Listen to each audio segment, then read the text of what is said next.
Welcome, welcome, welcome. We are back for part two of the Ready to Love Potomac reunion. We're going to be doing a live reaction review kind of thing, and we are going to be talking during the show. So I just want to put that disclaimer out there. We will be talking during the show. Let it on out. And I mean, listen, it's not like it's not accessible, right? Like if you miss something, you can go back, you can watch it again.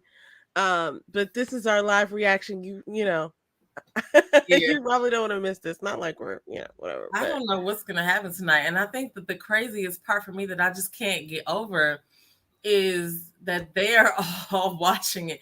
It's like, hey, yeah. film me for 2.5 months and you just surprise me with what you show. Well, this is, I think it's interesting and fun that we're all experiencing this together. And I don't want to be so harsh on anyone. So I'm going to just watch it tonight because I recognize these are human beings. But I wanted to say that I'm so glad to have this kind of programming because it's really fun to watch. Like, it's not ratchet. It's fun, Black people dating and going through some of the things that we also go through in different levels. So I'm just happy to watch this. I like these There are people. ratchet moments. You know what I'm saying? Yeah. Yeah. Hold Those on, are let the me make fun ones sure. though. But I'm really excited to talk about this tonight. Like I can't even tell you.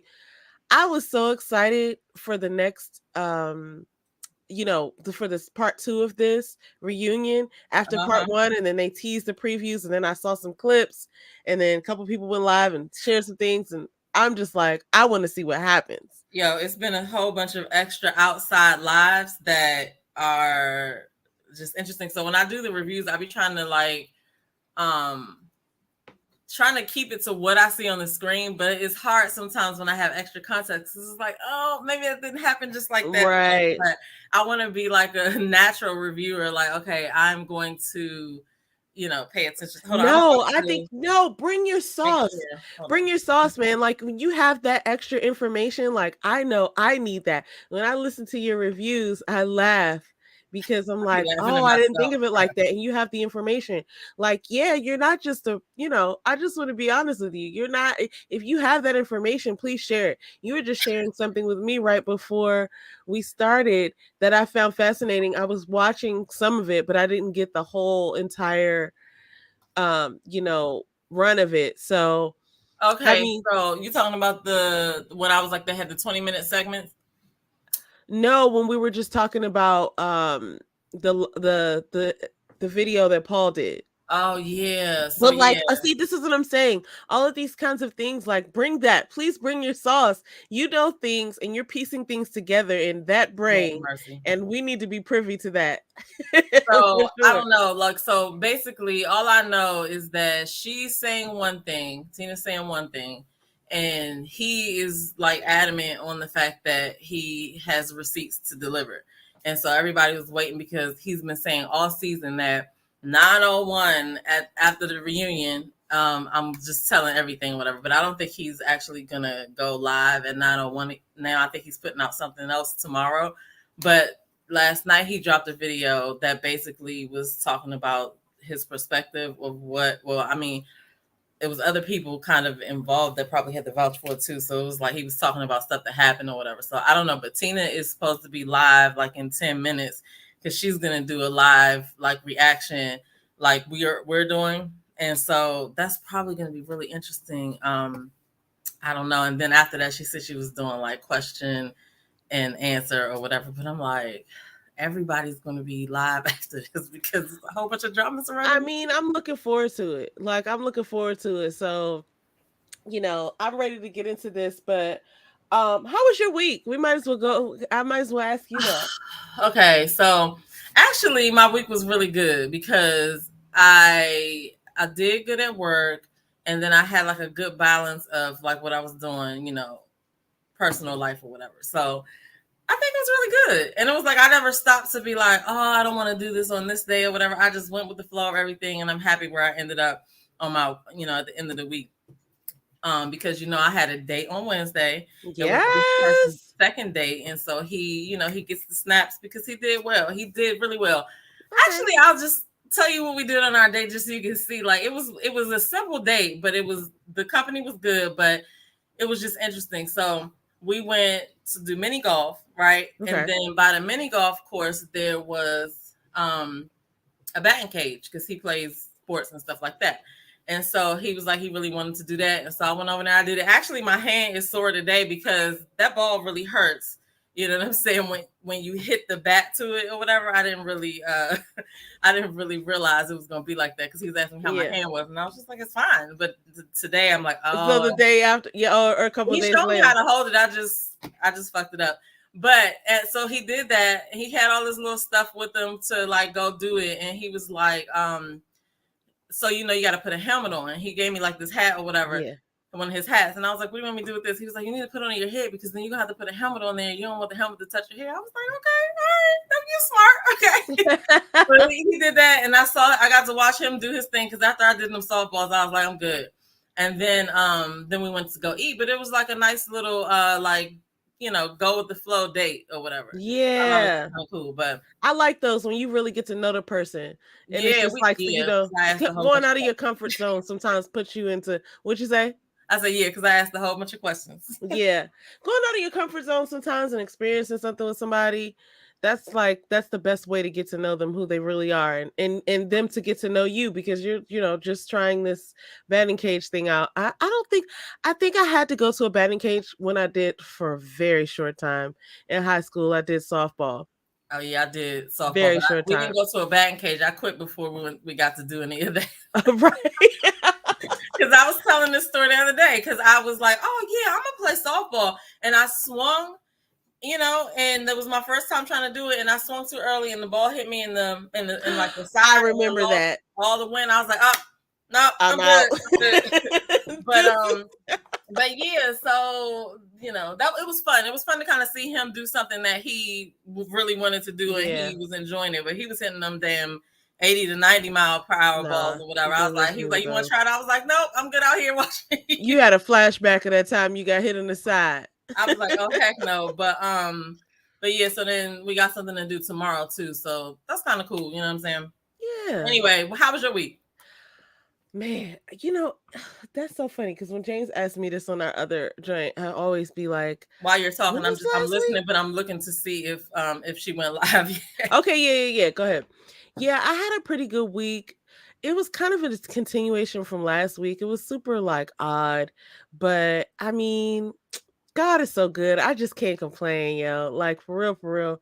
So, I have my friend that she's not doing well. But she was feeling good today. But she's, getting her diagnosis and stuff, and we're kind of in the middle of that. And it's not that it doesn't look good. It's just that, like, it's in the weird stages. So, experiencing that with a friend is kind of weird. And we lost somebody that we know this week. And then Wait, what? Tino. Oh gosh, lady, talking about Kevin Samuels. Oh God! All right, yes, let's just go ahead and talk about that. I was so shocked to get the news about Tino because he is always just there. You know what I'm saying? Like I was just like, what? You know what's crazy? I just told James a story about him like last week, and I didn't even know he was sick. So that was wild. I didn't know either. But I mean, he was just like such a fun guy. Like I could just, he was always making jokes. He was just a fun dude. He just had one of those faces that, like, when he comes up to laugh, he about to laugh, so you about to laugh. So I was really shocked to get that news, but he was a good guy. He was a really good guy. He was a fun guy. He was he was a stand-up dude. So that was like shocking to get that news, even though we weren't even super close like that. But like whenever we saw him, he was always like chilling or whatever, like he was partying. Anyway, yeah, okay, so let's talk about Kevin Samuels since we're here. I was really disappointed to see how people reacted to that on the internet. Like, regardless of like the celebration. I mean, come on. And I think some people didn't even. Hi, Gwendolyn.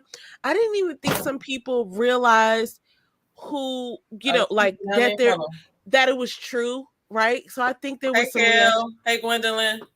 Hey Cal. So it's definitely one of those things where I think it goes out into the universe and then you're not sure if it's true. And so I think some people were just reacting off of the idea that they thought it wasn't true. Because so many, like, there's been YouTubers in the past who have like faked their death, unfortunately. And so everybody that is on YouTube all the time, they're automatically skeptical when something like that comes out and like you want to like confirm it or whatever. So people was trying to confirm it. And I was like, yo, this cannot be for real. That's what I thought. And then I started looking at the people who I like are reputable sources, like the Plainest Jane was talking about it. So when she started talking about it, I was like, okay, I know she didn't talk to somebody or she didn't got something that she can, you know, because she be doing her research or whatever. And then it was just, I mean, then the videos start coming. Like the thing is, right? He has people that follow him or that were his like loyal subjects. I don't know what to refer to them as, because some of them are really mad. You know what I'm saying? And they're doing the most out here. I mean, who has the energy? I feel like if you're spreading negative energy, then you're wasting it. But you know, that's on you to decide. You know, but I was really, you know, I was slightly disappointed to see people making jokes about this person's death, and yeah, maybe he wasn't your flavor and all that, and I mean, you know, it happens, but he's a human being and he deserves respect. So I just thought that was unfortunate, but you know, I still can't believe it because he was kind of a polarizing individual, and because did you hear the details surrounding it? So I don't have the police report, nothing like that, but I have seen it, and I've seen it. I've seen the police report, and I've read like all the little, you know, other things that people are alleging happened or whatever. But so the short story of it is that he was complaining about chest pains, and he was with a girl who was a nurse. And he collapsed on her, and she tried to save him. She asked 911 she's the one to call 911. She asked 911 to have the hotel desk bring a defibrillator so she could try to like keep him stable until the people arrived or whatever. But wow. So now everybody's spinning all their stories, and it's people who are just egregious out here with the video titles and the videos. Like, I don't know. I'm like this. Once you're gone, I'm not saying nothing. Blessed, right? Blessed that soul. Be like, you know what I mean? Like, he can't defend himself anymore. And honestly, I don't think what he was saying was so horribly untrue. I think it was his delivery, and I think it was his theming sometimes. But that's not to say that he wasn't a human being with, you know what I mean? Even it's just unfortunate. So I'm gonna be on some Miss Me With That Bullshit this weekend for people who want to say bad things about him, because I wasn't a fan, but I wasn't, you know, I'm what? We're all being blamed. What do you mean? Black women are being blamed for celebrating his death. I haven't celebrated anything, but they're not talking to me specifically. But you know, I'm just saying that's what they're saying. But listen, the next 2 days it's gonna be a whole bunch of like videos. Yeah, I'm so sure. I won't be watching any of them if I can help it. But anyway, back into this Ready to Love. We're about to get started. Yes, because it's about to start, isn't it? Hold on, I need you to do me a favor. Can you hear this? Yes, I can, and I was just matching it up to my muted screen over here. Is it too loud? It's perfect. People in the chat, if you can hear it good, press a 1. If it sounds like trash, put a trash can. So I'm going to make this announcement again. We are going to be talking while we're watching it. So if you do not like people talking while you're watching TV, I thank you for coming, and please like and subscribe on your way out. All of you that would like to stay, chime in the comments periodically. We're going to bring your comments up, but we're about to get into this right now. Yes. This is fucking crazy. No, bitch, I'm not. Oh. Man, they better not be playing with me with this Clifton stuff, man. If this is a fake thing, it's not a ring. Dude, if that's like a Cheeto or something. It's not a ring. You want me to tell you what it is? Oh, wait a minute. Do I want you to tell me what it is, or do I want to be surprised and disgusted? I like Tori's hair. It's like a friendship thing. Dog, don't even bother. Stay on your feet. Like, what the? Don't, if you're going to bend over and you're going to get on a knee, like, you need to have a ring. Understand that. I need to talk to America right now. He might have already proposed at this point. She might have a ring now. I don't know. She wouldn't show her left hand. I received the apology. I wish it was sooner. How could it have been sooner in the same night? Seriously. This is like a recap. It's about someone I feel I can trust. This is also the man that told me that had he started the process earlier, Hey, bro. he would have ended up with another woman on the cast. Who? Joy. He told me that. Oh, Did you say that didn't need to be said. Okay, go to girls. I'm actually on to calm down. Okay? That Golden Girls show was on time, though. I can't even be mad at him. Yeah, Donovan is funny to me. Hey, don't shoot me because this information was told to me. You already done shot. You just lied on television. I did not lie. Period. You cursed me out and never apologized. I will never apologize to you because everything I told you was in your face. Narcissism in your face. In your face. Yo, she was Like I said, nigga. I feel like she was just being herself. She is one of the people that I think is most genuine. That's precious. 38 hot. And did what? Carmen called me and was like, we need to talk. There's a block right now. The block is Joy, Clifton, Ace, and Laverne. They locked in. They're all going to vote for each other. What? To try to make it to the end. And in order for other people to have a chance, we need to break up the block. And she was like, we need to vote Laverne out. And I told her, Laverne has been in my body since the beginning. I don't need to orchestrate anything. And when she heard that I said, Man, I thought her and Laverne was going to make it at one point. Okay, Tina live too. I'm looking at her Instagram. No. She looks cute. She always looks cute. Never took that away from her. Absolutely. She's beautiful. She's a goddess. Oh, what is that in her hair? Butterflies? All right, Mariah, you do your thing. yeah, you did. It was like 9 o'clock in the morning. I did not call you, Carmen. I think I told several people about this conversation. She said it is a text message. All right, I can't do this. I'm gonna be distracted. Let me watch the video. Oh my gosh. Right. Hey, Mocha Mima. It didn't come from Hey, Mocha Mima. What's Hey, up, Omega Craig? Man. Who's Omega Man? Craig. Hey, Craigums. Shut up, Craig. Carmen is reaching out to Sabrina. Carmen is reaching out to Tina. Hey, Mocha. Hey, AMK. That is Hello, exactly sir. what I called Laverne and told him. That's such a good husband. Look at him. Isn't he so great? Guess what? He's cooking tonight, too. I know that's I love this man. He just never ceases to like deliver.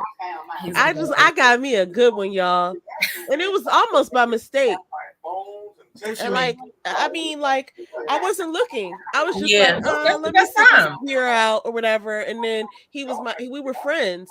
And That's then the best it was time, just though. kind of like, let me look at you real quick. Yeah, You know what I mean? You kind of right. And then I got to know him and I was like, listen to what he was saying. And I was like, where were you? Like, I never even, because he was always the jokester guy. Okay, we're not talking about that. We're talking about this. He's definitely. Man, God sat me down. And in the year that he sat me down, I found my husband. And I don't think it was a mistake. Because I wouldn't have found him if I was looking by my own silly standards. That's my You know what brother. I'm saying? But like the dude got everything. It's just like, wow, how come I didn't see that? You know what I mean? It's odd, but You be looking for the wrong stuff sometimes. so glad I got him. I do have a little style. He's just very tailored. He's very put together. You buy in on all of that. Oh, it's good. Let me tell you, the suit game was on point. It's just like a nice piece of dark chocolate. Real talk. She was feeling that. She wanted that. Energy.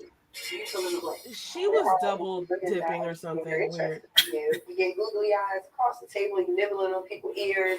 The way kind of gave me player vibes. Player vibes? Yeah. Whoever likes me, likes me. Like, I don't control that. Either you're just That is a narcissist type of thing to say. Miss Tita, how you doing, Miss Tita? Miss Tita Talks is a content creator, y'all. So if y'all not already follow her. Faith, she from our area too. So. Okay, you from the area? And she does like nanny vlogs and stuff like that. Thanks for coming by, Miss Tita. She's so sweet too. She be having like it's just like good straight talk. She'll get you right. if you step out of line. I like it. And we all need a few people like that in our corner, man. Yeah, but she's all love though. That's what's up. Hey, Miss Tita. Miss Tita, we just watching the reunion. I'm playing in the background, and we like, talking over it because we keep having other conversations. But so that's what we doing over here.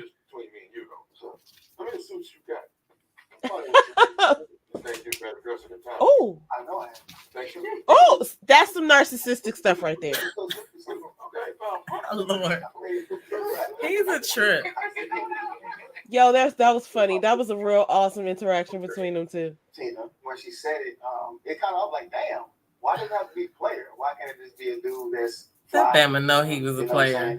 Probably still is. I think so too. Like, he's a good looking dude and he dresses well. Like, he knows who he is. I don't even know why he's trying to act like he may not be acting playing right now, but he definitely got some player vibes. Look at Laverne. You know what? Let me just see. She always looks really good.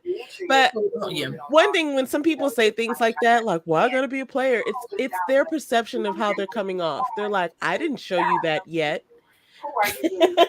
Why would you call me that? Because I'm vibing with you. I see you. And that's the thing. Women, we always sometimes we ignore our gut. She got those vibes and she should have just moved those vibes. Yeah. Oh, good. Miss Tina, you started watching it. She started watching the show. Okay, yeah. See, she introduced me to it too. It's drama filled, man. This is crazy. It's good though. It's a good drama. It's not too ratchet. It's like I got 2 couples out of it this season. And I wouldn't say it was ratchet. There were some ratchet moments, but it's good. It's good program. I feel like it's good, clean programming. Fight, you know what I'm saying? No, I feel like it's good, clean programming. It's real with some spice. Some grown-up fights. Yeah, I like them. Because I still wanted to see where she stood. And I was like, hey, what do you want? And she said, well, she wants to be friends. So I left it at that. No more communication at all? Yeah. These friends communicate, y'all. I mean, yeah, I'm not like I had awkward. Yeah, I'm not pressed.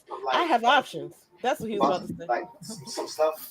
Sabrina, does there need to be another conversation? Are there some things that's not completely finished? I don't think it need to be like a conversation, but it's just like I'm expecting other people to move like how I move because I was like upfront from the beginning. Even when I was talking to Tina and Carmen, I let them know, hey, Sabrina is my top choice. And it never wavered and never moved from that. Say that whole time. I think he's offended because he's like, you didn't pick me. What's wrong with you? And why didn't you tell me something was wrong with you before I poured all this time into you? Don't you know who I am? Because it was a lot. They are saying that because of all this that they went through, that the show should provide therapy. But in order for them to provide therapy, they would have to admit that they're fucking these people up. You know what I'm saying? I mean, do you really need therapy when you signed up for something? I mean, maybe that's all the more reason why he would need the therapy. I don't you know what I'm saying?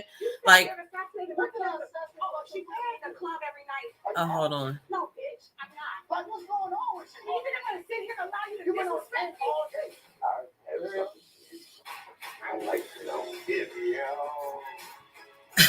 I know some of the people thought he was proposing too. Yo, Demita, I'm going to just not believe you. I'm going to be in denial for the next 40 whatever. Go ahead and be in denial. Because why would someone? I said, she may have a ring now, but that was last year. If she doesn't have a ring and he's not even proposing and he has a box in his hand, let me just be in my viewership of discuss if that's the case, right? Because I'm going to assume at this point that he has to be proposing, because what guy would be in a suit with some red bottoms, get down on his knee and pull out anything other than a ring? And so I'm going to be excited for that. Now let the disappointment build and let me fall hard, because that's what I'm expecting, my guy.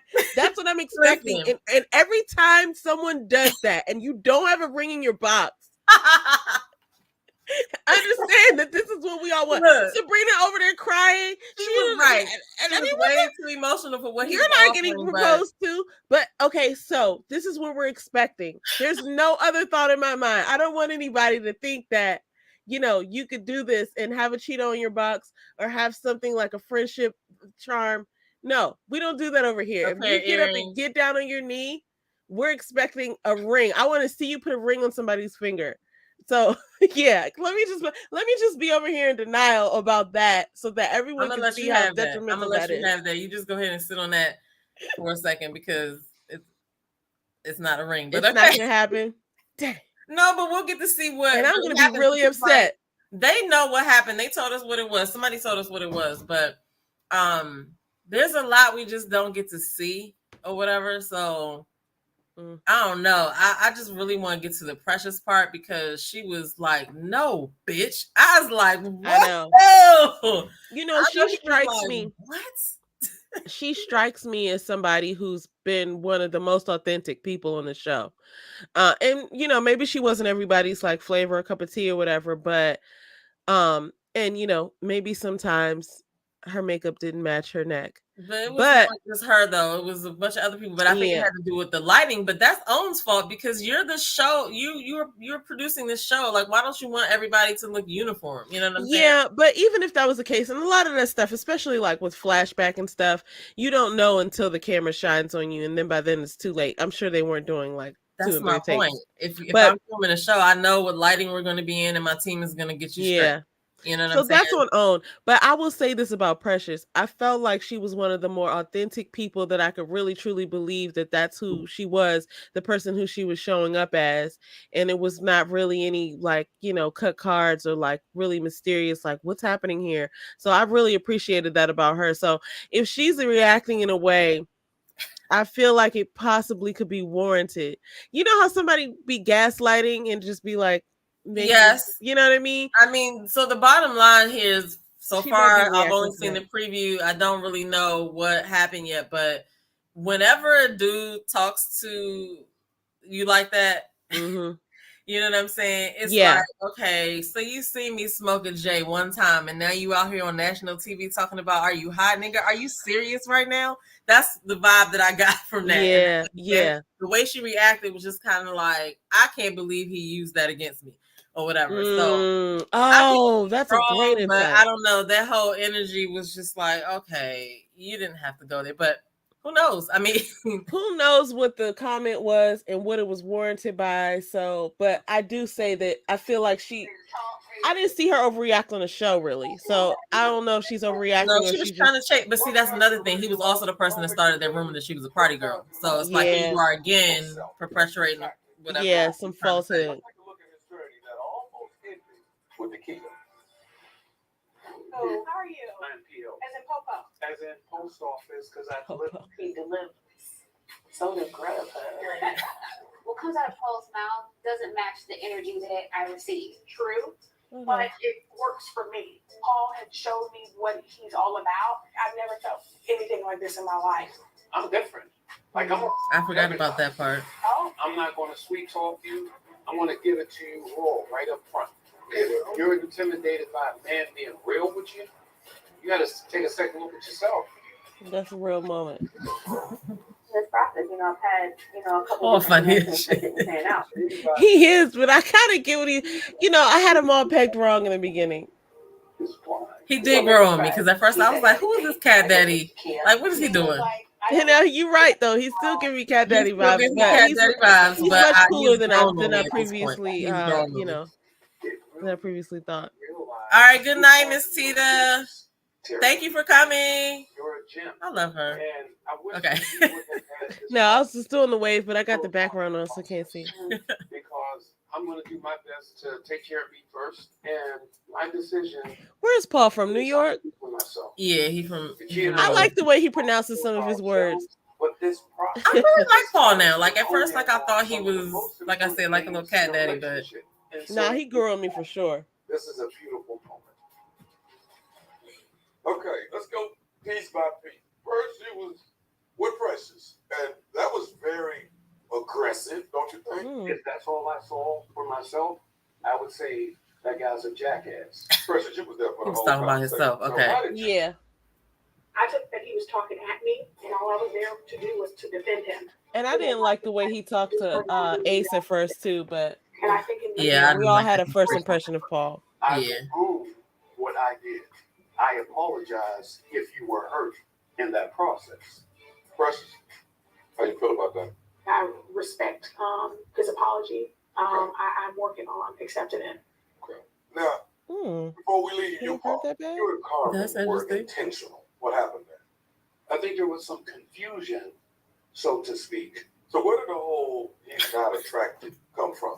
I feel like if you don't say things, people will take that as an implied response. That's not what happened. What? With the actual conversation, that's not something that I would bring up. That's something a man would bring up. You were hurt at the brunch. Yep. Is that why you revealed this conversation that Paul had with the kid? I said it because I was hurt, first of all. And I'm like, how are you going to say this when you're telling me you are not interested in this woman? And those words did come out of your mouth, Paul. No, I don't think I said that I wasn't interested in her. You did not say y'all. I did not physical say attraction. No, I did not say that. And I think because I did not say that I was this taken music. as I did not. I wasn't, rather. Is what I'm saying. What are you saying, Paul? Well, Jesus, right? Let us know.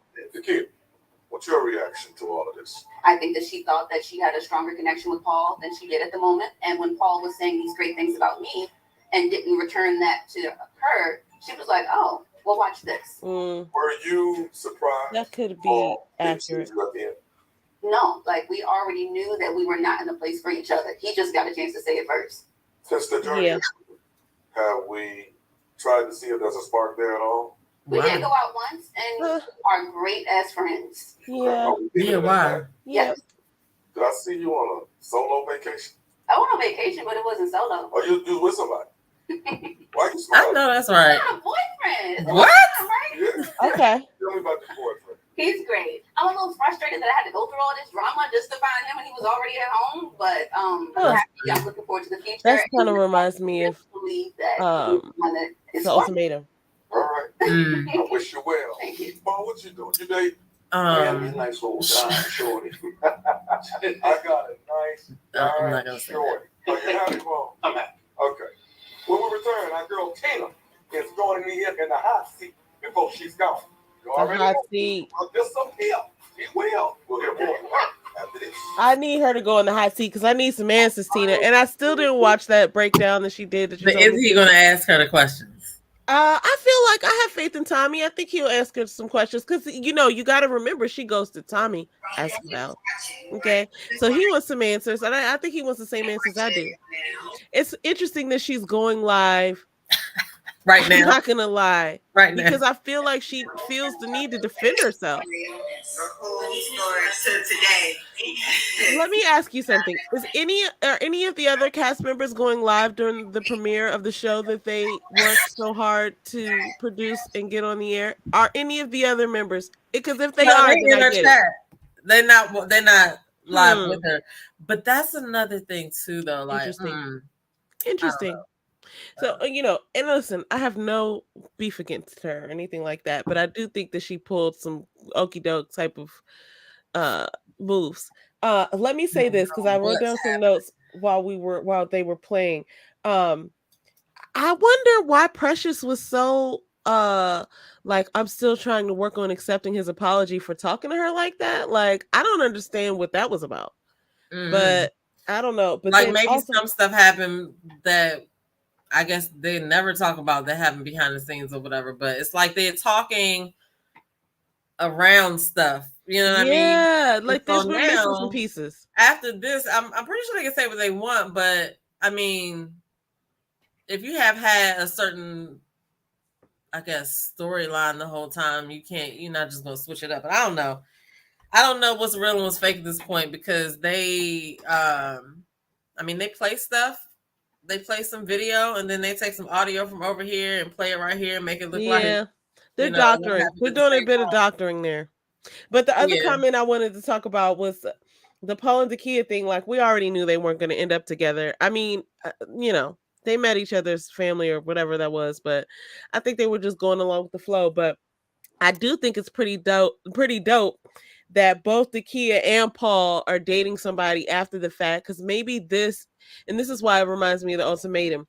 Maybe this is the thing that makes you see like, oh, okay, this is what I should be looking for in a person, right? Like maybe I already had it in my own camp, or maybe the exposure just puts you on, on like on highlight to be like, oh, I know who that is. He's looking for a good woman, and I would never approach someone, but now I'll approach him because I know kind of a little bit about him, or vice versa with someone like Takia.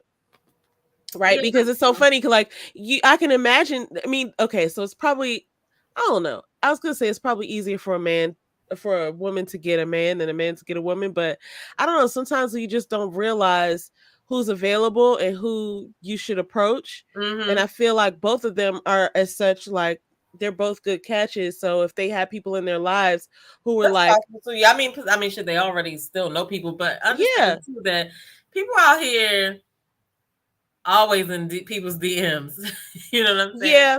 It ain't nothing for people these days to be like, oh yeah, I saw you on the show and blah blah blah.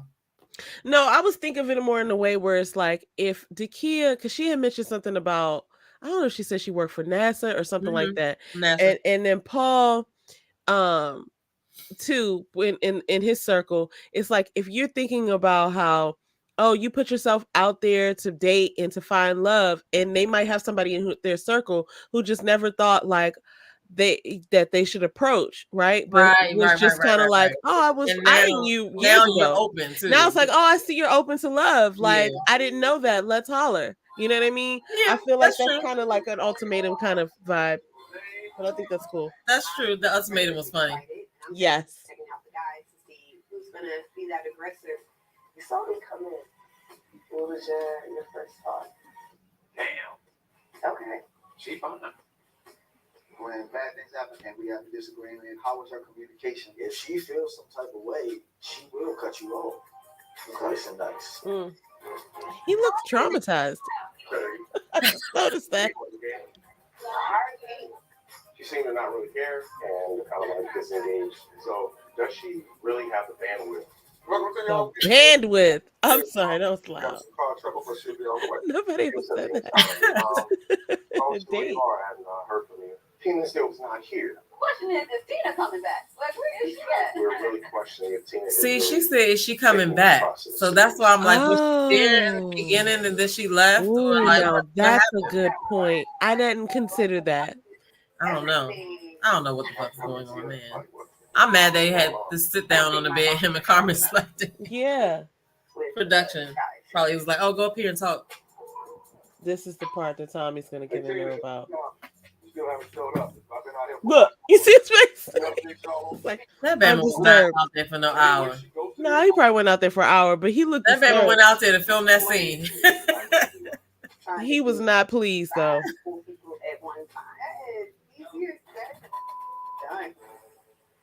All right, let's just rip the Band-Aid off right now. What's going on? Do you feel like you bailed out on everybody? I had to do what was best for me. This process really took a toll on me, and to go on dates with men that I just really didn't have. I didn't have those connections. It made me feel like I was wasting my time. Oh, you had a connection with Tina, right? That's a harsh word. How did you feel when she? Hey, Ellen. Hey, Ellen V. She would have had to, like, you know, having a 2-year-old. And I'm about to, like, put my 2-year-old to the side so I'm going on a date with these dudes I don't know, and I'm already feeling some type of way. I don't know either, but she did know that before she came on the show, so I just can't imagine that. Yeah, but once you start dealing with a group of people and you get a sense for who they are and they're pissing you off, I'm not pissing you over my child. You know what I'm saying? Absolutely not. And I do understand that. First of all, let me just give a shout out to, if she did her own makeup or whoever did her makeup, they did that thing there. Okay? She looks great. Three-way, and they actually exposed him for his real reasons for being on the show. But I do think she's kind of full of it in moments. I do agree with you what you're saying. If you are having other priorities that are higher, I get it. But why not just come out and say that? Maybe she did and they didn't show it. But it just seemed like too little too late when she didn't show up at the thing. Maybe she did show up at the weekend and then she left. But There was a couple things about her that it was just like, well, you're not around. Ellen. Yeah, Ellen. Everybody talked to her baby. Like, even the people that she wasn't even prospecting with. It was so odd, but not Paul. So I'm gonna watch the thing today to see what she says today, because that's what he said. But I guess that's what they said. Odd. I'll just say. Oh, everyone except Paul talks to the baby. So she called Demetrius Paul 4 times. He should have said something. You called him use somebody else's name. You shouldn't have said something. How is that somebody else's fault? I don't understand. You had a connection with her, Donovan, and you reached out. Yeah, come on, Donovan, speak it. All permission going to the house was to rule people out, but she had to be there. So basically, she hadn't even walked through that door. So to me, I had already ruled her out. Coming into the getaway, I already knew I was going to leave. I wish I would have left sooner. Can you admit, though, that you ghosted the process? You ghosted me. I sure did. You got to say that was disrespectful. I did what I had to do for myself. This is what I'm saying. No accountability. I just think you did a disservice. Tommy gave the look. And I'm okay with that. And I made peace with that. And I want everyone else to make peace with that. When you're doing but you're not acknowledging it. To take all the way through. I received that. Okay. Don't do that. Thank you. Go play. All right, this season we definitely. See, this is the problem. You did not acknowledge. Take a look. Okay, I'll get to that. Let me write a note of that. I'm sorry, I almost said body war. I didn't want to body war. My name is Precious. I'm 34 years young, and I want a man to love me like. Hold on, let me get him together real quick. Yeah, go ahead. She said she didn't ghost Tommy, and she said that she didn't ghost he said she ghosted the process too, and right. It's like wild that she's just not admitting to it. It's like that's the thing in a relationship that just say it. Wasn't that Neo that had that song? Say it, right? Just say it, so we all know that we're all not crazy. It's not us. Right? Just say that what happened. Say the thing that happened so we can all move on. And she's not allowing us that closure. And so that's really my only issue with her. She's not allowing us the closure. Like, just say what happened. I saw you. I saw you there. I saw you there. Anyway, come on now. I'm done with my rant. That was my Kanye rant for the night. This little fool right here. Come on. Get up. People were going behind my back and having conversations about who they thought I was instead of actually having a fun conversation with me to learn who I am. Come on, let's get on out of here. Russia. Ellen said, okay, this is the part. Liar, never lied. Okay, let's see what this is. Elaborate on that. I feel like what they saw was me being this big, vibrant light, and instead of taking it as, wow, she's fun, she's social, they took it as, wow, she wants to be in the club every night. Demetrius stated that the guys felt like you needed that party energy. Why do you think the guys felt like that? I had Ellen is hilarious. With Demetrius and 0 phone conversations with him. I just saw her so comment. For him to gather anything about my character or my personality in that sense, other than the word social. What'd you say? I was looking at Ellen's comment. Yeah, Ellen never liked her. Keeping it spicy. I love it. Was that a collective statement by you and the guys? I mean, I can't be the only one to say it if she's going home. Right. I don't have okay, that's a good point. We interacted on our date. I was talking about what do you need in a relationship. She said she needs to be social. And I was like, okay, that's not the priority for me. I didn't say that she was a party girl, anything like that. I said, I just want to see what depth does she have on how she moves. I saw you say that I wanted to be in the club every night. And I said, where did you get that from? For being social. Social is a term to use to be this is what the bitch is not to do. I'm not going to argue that. Narcissism 101. Third person. Okay, I'm keeping notes with you, Demetrius. You're chastising me. That's something that I'm not going to allow to happen. You're not going to talk at me, period. Man, come on. Why are you trying to play this victim role, though? Victim? You sat there and assassinated my cousin. Oh, she was in the club every night. All you had to do was say that I worked for you. I said that. I said, hey, I want to know what the depth of what she wants in a relationship. On what you're saying, stand in your truth. I ain't hear all the guys say social. Yes. So Demetrius has all the power. So when I saw Demetrius being on there saying that I wanted to be in the club, I saw on the television what I'm holding you accountable for, right? Which was what it's like. Telling that because I want it on. Yeah, I'm feeling some type of way, absolutely. And I want you to address how I'm feeling. You're not going to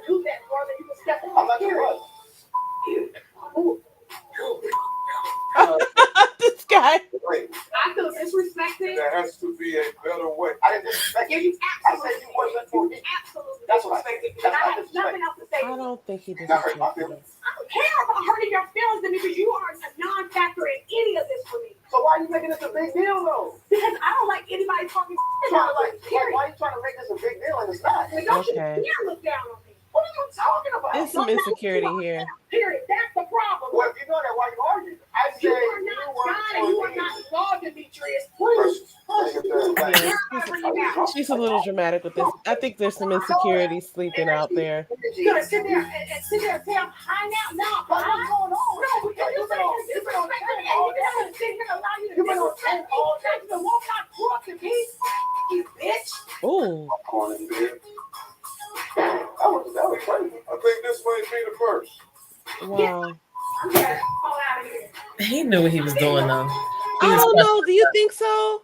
He was pressing the buttons. I mean, I agree that he might have been pressing the buttons, but I feel like he didn't do it with the intention of making her that upset.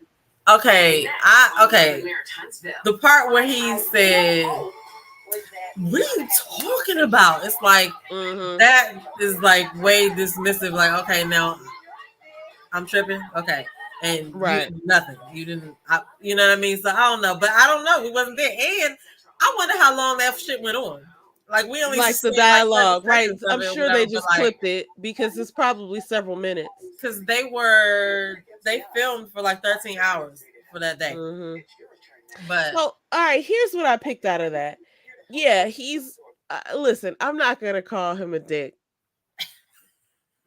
So I won't do that. But he's talking to the third person like we all see what he's about. At some point, you just gotta laugh it off. So, but I feel like she got, maybe he was pushing her, poking her buttons and stuff like that. But at some point, she just gotta be like, this guy. You know what I mean? Like he can't have that emotion come over you, especially if you're not in a friendship or a relationship.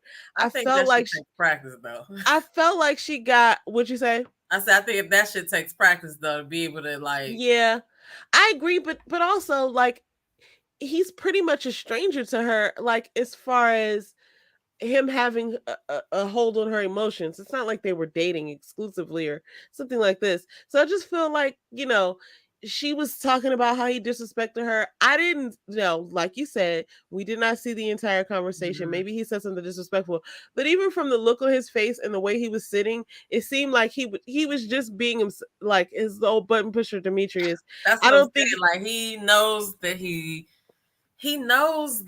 I don't know. I just feel like he knew what he was doing, but I'm not saying that either one of them were right or wrong, but I don't know. Ella said Demetrius put his foot down and it turned me on a little, y'all. I just see that's how he be getting girls right there. That's how he be getting women. Because he's not a bad looking guy. No, bitch. She said let's pretend. Listen, let's not pretend he's some bad looking guy. He dresses well. No. He's very well put together. He's well spoken, and there is that edge of like, oh, he's direct, right? But he's got a lot of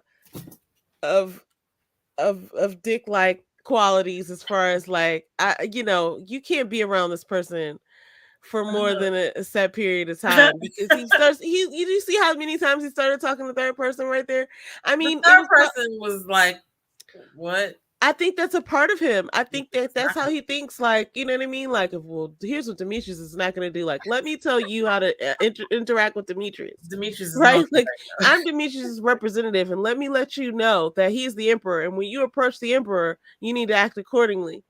I felt a little bit of that coming from him. But Precious got upset. I don't really know what that was about, but I feel like I didn't see the disrespect. Maybe it did occur, but you got it. Also, like I was saying, he told her, hold up. Here we go. Get that out. Everybody He was probably fucking. He was even telling her though. Tommy was like, calm down, bring it down. That's what I'm saying. We don't know how long they were Yeah, Ellen, he does dress better than Tommy, but I love the way they both dress. The kid all the But way. yeah, Back. they had that little conversation in the front. That was hilarious. He got something that he's working on, fashion coming out too. I'm sure it's going to be successful. He said it's going to be for men and women.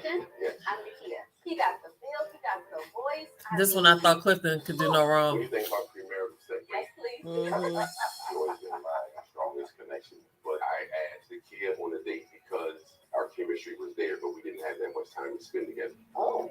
And he mentioned today too, when that they all did a lot together, that the production would tell them to like do something to spice up the day.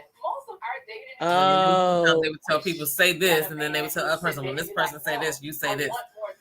So okay, that's what Paul said he would do is whatever they said to say, he wouldn't say it. See, I can see that about him. Paul's like, no, I'm not getting ready to do that. That's not what I was going to say. I won't do it.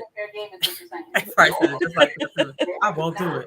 Keep filming. Let's just see what happens. Let's do this naturally. I'll miss this date. Yeah, I don't think they aired this. Oh, never before seen. Duh. No, they just popped that up there. That wasn't there before. Pancakes with the crispy edges in the morning. If I cook for someone, it's just escalated. So part of your clothing may not be at the same time after. Okay, she was into him. That drive, that chemistry, that physicality. I'm still here now. Come on now. Vicky and I were flirting right in front of her ex, and I'm gonna see if she's gonna flirt right back in front of her. He be doing the most. But I didn't. Come on now. See, but that was my thing. She probably saw them together, and everybody knew that they. Yeah, everybody knew Joy. But she wanted to believe him outside of that, based on the connections that they. Yeah, which women we do that, but. Looks like we're sharing. Like, yeah, that bed show was crazy. Oh, I had so many thoughts about that. My connection with Joy when we got here is just so wrong. I see. Okay. And the kid deserves to be loved. It just so happens that it's not for me. All right. Joy's funny. Yo. I'm good at it. So, the kid, you had a connection with Clifton. This is hilarious. Clifton has a connection with Joy. Were you disturbed the way things went at the retreat? I don't know if disturbed was the word. Disappointed. And not about the connection that he has with Joy, because it's clear. And I've said that from the beginning. But right before we went on the retreat, we had a conversation. And it was just like, when you make your decision, just let me know. Don't let me have to find out in the streets. Cliff, did you tell her prior to the retreat that you had made your decision? Once we were at the truth or data, it was very visible then, right? Mm-hmm. And I don't know if it was not visible to you. No, it was visible. Right? I felt that at that point, there really wasn't an explanation needed. After that, we continued our connection. Okay. Right, Joy. Right, Ellen. I call Ellen Joy. Deeper conversations, and we went out a lot more after that. So you had conversations that were flirty. I know why Joy was laughing. Never talked about walking down the yellow brick road when the sun is going down, holding hands, right? We definitely had deep conversations, but here's the thing. I already know that y'all had something stronger. All I was saying is that I just wanted that communicated to me. We had a connection. In your mind. Oh. Please. Oh.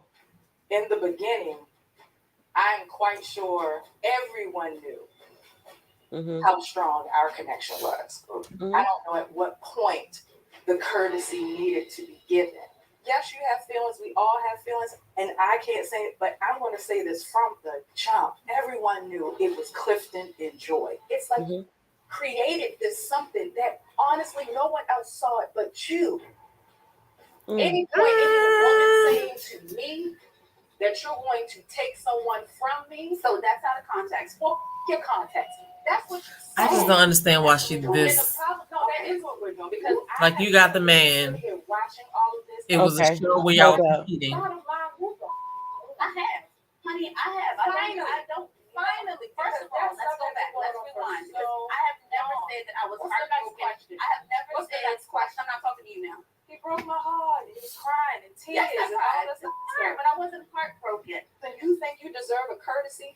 I do deserve a courtesy. Why? Because if we're having all these, if we're talking every day, I do deserve a courtesy. Either let me know or ghost me. But if it was visible and apparent, then what explanation is needed? Yeah, he has to say it. See? Joy's face is crazy. We know that. Trying to figure it out is complicated. Yeah, I kind of think she did make something up a little bit. Disagree. Well, sometimes we disagree, but we're adults and we move on, and we wish each other well. Amen. How did she get that far down the road? I'm gonna say what I think in a minute. We'll see Okay. if the Gun Club had any luck with the Ready to Love Potomac reunion. Continues.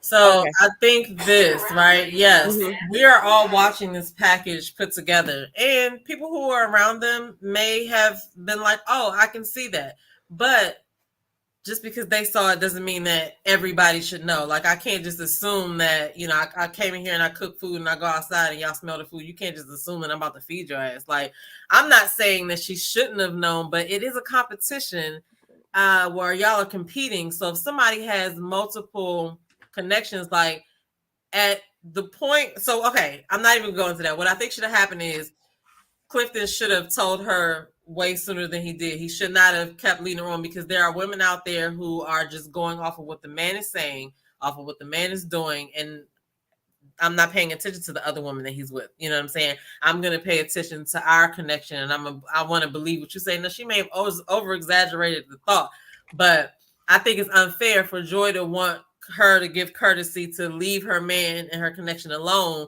when she won't give courtesy for her to actually, you know, flop on her face with the whole prospect of the process. I don't know, shit. I don't know. I just see that it wasn't only the kid. Yeah, she may have over exaggerated in her thought process, but I don't think that Clifton was without fault, and Joy should not have had to speak up right then, because it's like, you have the man. You know what I'm saying? Well, okay, let me say this. Here's why I think Joy spoke up and why she was laughing. I think it was because she heard something during the reveal, like, you know, they're watching this as we're watching it. So I think maybe somewhere in the confessional, somewhere in whatever footage that they've seen that possibly we haven't, she heard some words, "take your man," or something like that. So if the kid said those words, and I don't recall this, but if the kid kind of like made a reference to like, "Oh, you better watch out because somebody could take your man," then I could see where Joy could kind of like show her teeth a little bit, because we did all see from the beginning that they had a connection. So anyone coming, let me say this, anyone coming into Clifton's sort of realm would have to know that him and Joy have a connection. So it's not about the fact that you're going to just automatically be toe to toe with her. Like, you can see what's happening. And the fact that he just said it right then, like, "Oh, well, you know, how much of warning did you need?"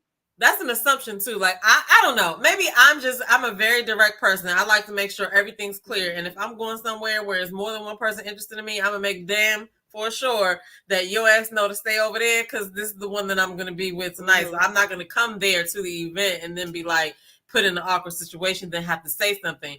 I feel like you can't take that as an assumption, and y'all in a competition. So okay, I see you got a connection. You going on dates. Everybody's going on dates. Your connection is your connection, but I'm here to do the same thing. So, I mean, I'm just saying that whole, it feels like she was asking for a level of respect that I don't feel is fair to ask for in that situation.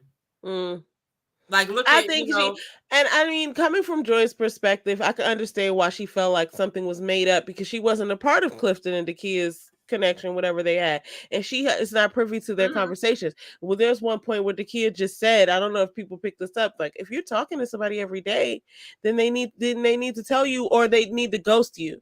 So obviously he was continuing on the thing. Now I'm kind of playing devil's advocate, but he's obviously continuing on the thing. But I also feel like, you know, you're not going to fall that hard in that time for this guy who has another connection. I don't know. It's crazy. It is.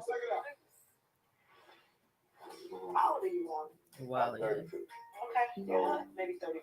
No one here is terrible, but I probably wouldn't talk to Wally. If he was older, maybe. I'm gonna go mingle a little bit, but I'm gonna be pregnant for Wally. And that's what my eyes are. She wasn't even trying harder. You matching my color. Oh, that's right. Tiffany did like Wally. What's drawing me to Tiffany is, it seems like easy conversations to be had. You don't know all the parts of me. It's like I don't know other parts of you. Yeah, but that part was exposed. Yeah. I almost forgot about Tiffany. But at the same time, I want to make sure that I make my rounds. Well, I would love to talk to you more. Okay. Oh, you give me the eye. You just get, is that the Wiley eye?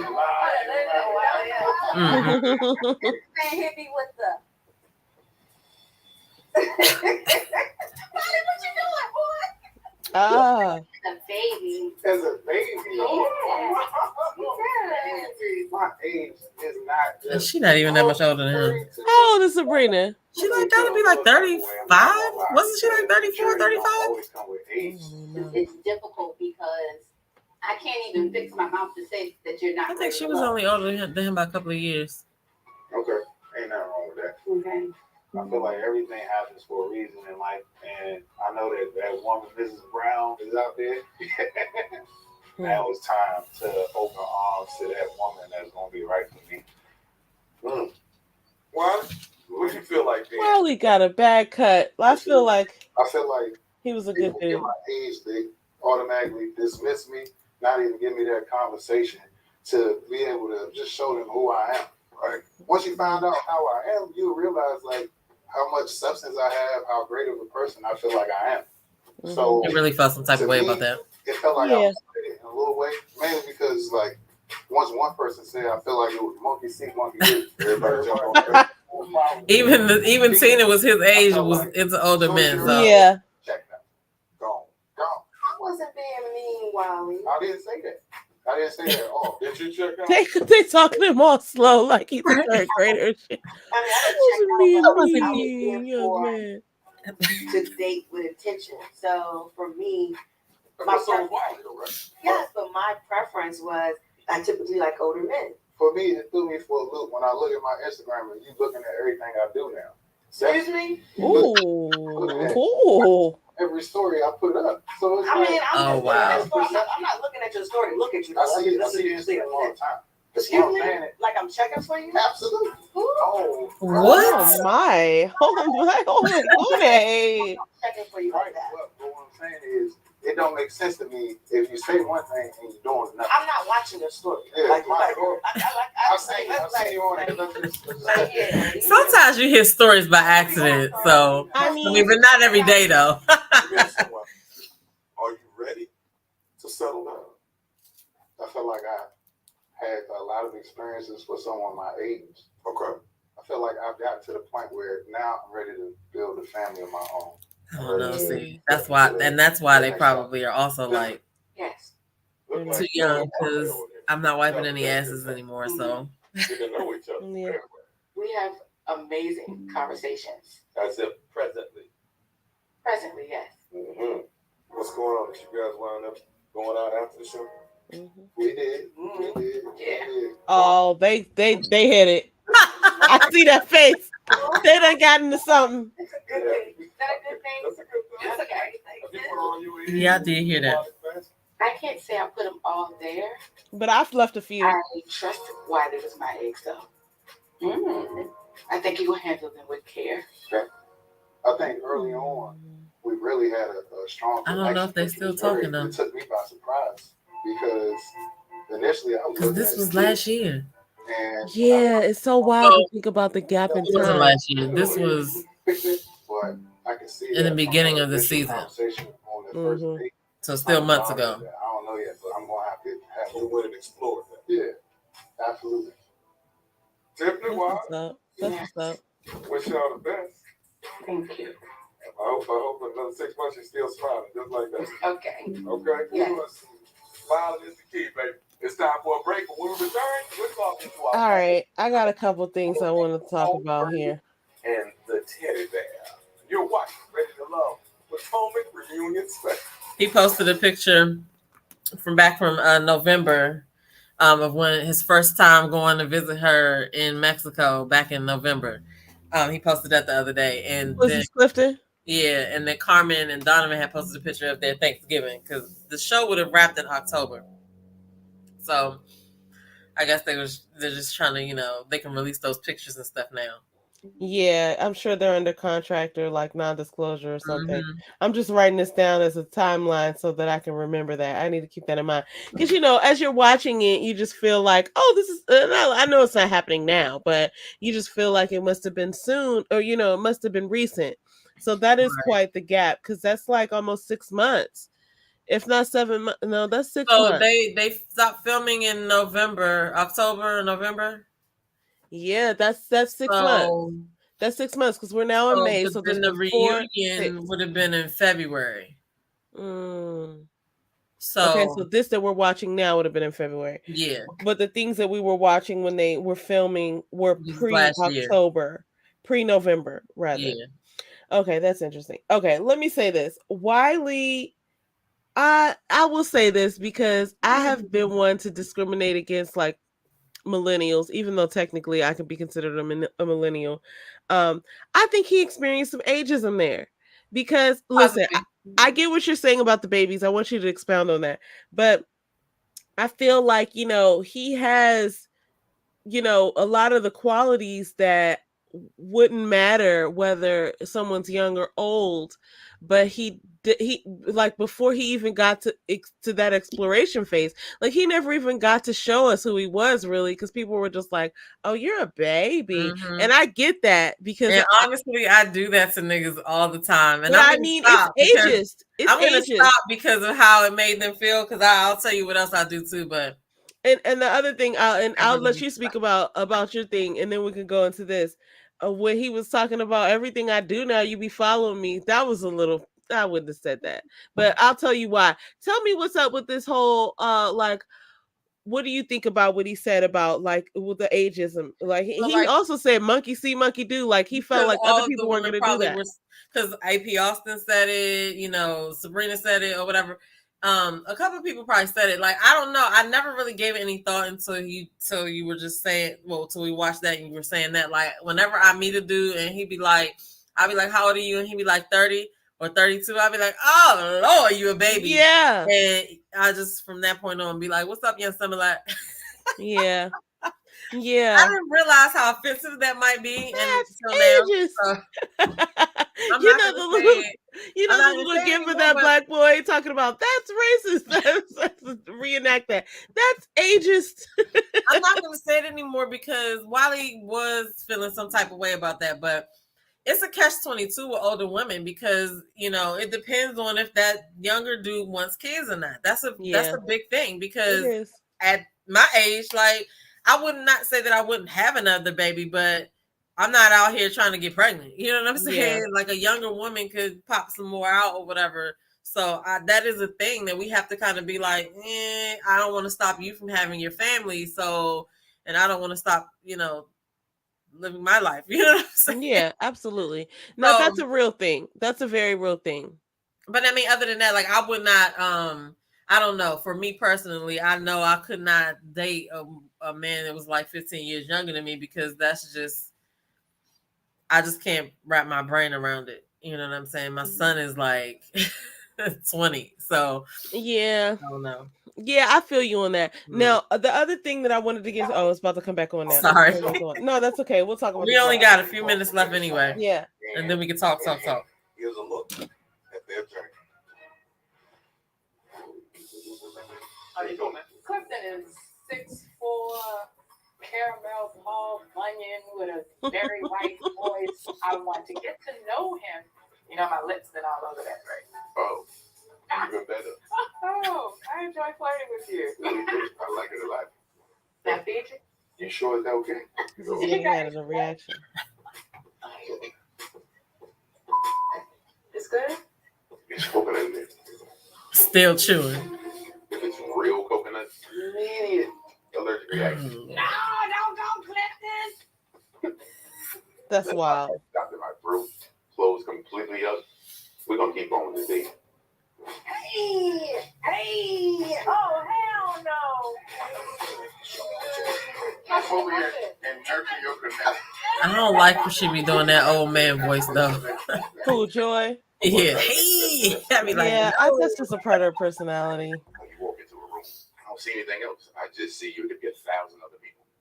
And when you come there, that's all I see from the first day we met. And with that being said, I choose you. Clifton, I can say at this moment I choose you, but I chose you from the first day. If it's reciprocated, and Circle yes or no. But if you That said was a little fourth grade. Oh my god. I'd just be here homeless. Yes. Life is what you make it. If you believe that you are deserving and worthy of love, that person that is for you will see it. Aww. That's my name. Why is he wearing those capris though? I think you said that last time. We can see his calves. He has a capri suit on. He's talking every single day for hours and consistent. And that means a lot to me. So when, of course, she's not here. She's in Mexico. So, like, we jumped right into a long distance relationship. How grown was her for? Oh, my God. Like, I couldn't get it together. I have all these feelings for this woman, and I can't reach out and touch her. You know what I mean? So, like, since that day that she left, I've been in Mexico every other weekend since that day. That's what's up. I remember you stating that you would not mind having kids. Have you guys discussed it? Yes. She said she's gonna be ready in about a year. About trying to have a March baby this next year. So y'all talking about having a baby? Mm-hmm. So y'all really in love? Oh yeah. I've never felt this way before. I don't know what young love was like, but it feels great. That's wild. It's probably the most comfortable space I've ever really been in. That means she about to stop traveling then. We'll start working. Yeah. Can't be drinking Mexico water when you're pregnant. I'm going to take a break from performing. Okay. Started off long distance, so it's time to make that time. I know that's right. Mm-hmm. I know that she's the woman of my dreams. We've been consistent since consistency started here, right? Mm-hmm.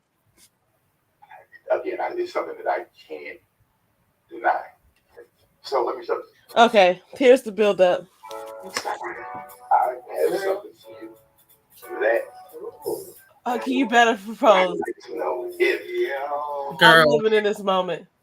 you are really into this moment. Will you come home with me? Oh, you mother. So it makes sense now that she took a break. So now he asked her to move in. Okay. I'm not amused. I'm not amused. Please. And now what you're going to do for the proposal? Like, I don't like that. That's what, but they love it. So it's their relationship. I can't say that I don't like it. Who cares what I like? They like it. Now and I like to see them together. For the proposal. He can't do the knee thing. No, you can't do the knee thing. You wasted it. You wasted it early, Clifton. You disappointed me there. But I get it. It's cute. Whatever. At least they're moving in together. At least it wasn't a Cheeto. I don't know where I keep coming back to this Cheeto thing, but anything other than a ring is a Cheeto. But okay, whatever. They're moving in together. That's a step. I get it. Because she said she was taking a break, and then her live on the live today. That's very huge for her. She should be ready to have a baby. I guess she said next year. So she's obviously taking steps. That's what's up.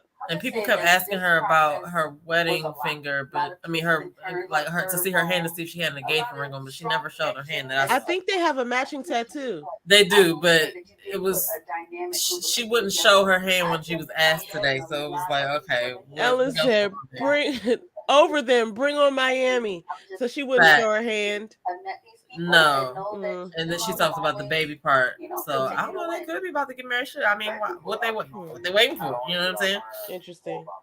But Ellen says 3 kids, 3 different moms. Well, there's that. If it's the truth, it's the truth. Great, black, excellent people. I'm just thankful for this whole experience. All right. That's a wrap for us. Thanks for reliving the drama with me on this stage. Yeah. So, are they going to do a preview of Miami, or when is Miami starting? Perhaps it should be. Well, I don't know if they started filming her yet. Yeah, they did. Because they were casting for a month ago. There's 30 seconds left. Maybe there is a preview. Till next time. Maybe not. Thanks, y'all. Well, thank you very much. That is a wrap. Yeah, they was there for like 13 hours. Maybe they're taking a break. Maybe they're filming now and they don't really have any footage until, the show starts to come together. So I gotta look back and see when they started casting, because they started casting for this.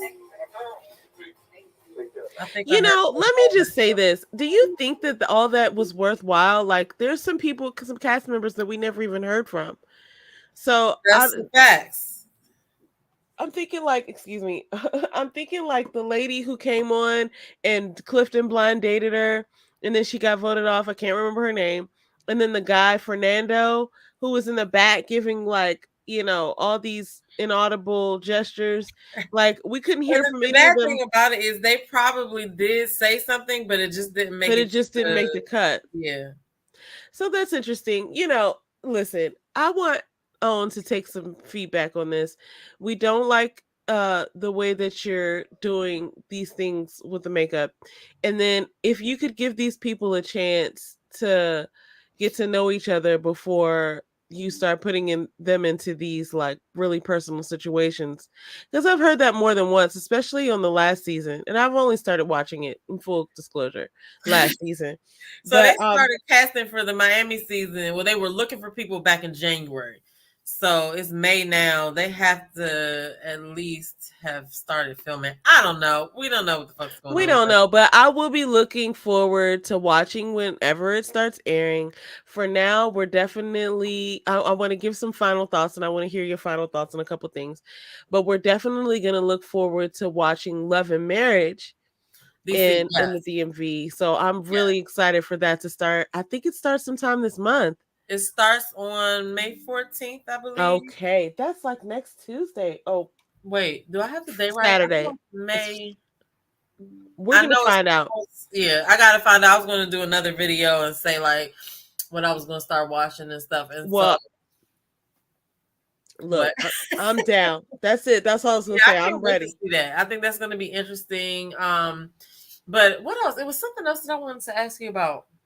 So I had a question about the Wiley thing, and then I wanted to ask you about Clifton and Joy. So let me go back to the Wiley thing, because that's going to be less interesting. When he said to what's her name that got voted off the first day, can't remember. When he said to her, "Oh, you just be watching everything I do online," I wouldn't have said that to someone. Right? Because it's like, what if she's just supporting you? But it is probably, I mean, you would know as the person who's putting out content, whether someone's liking everything you're putting out, because there's no way somebody's around every single time you put something out. I mean, right? He said she was in his stories. Now, I have accidentally gone into a couple of people's stories. I mean, I don't always do it. You mean their lives or their stories? Like on Instagram, like when somebody puts a story out, like, okay. Hold on, let me get this fool out here. I've been going. Okay, let me tell you this.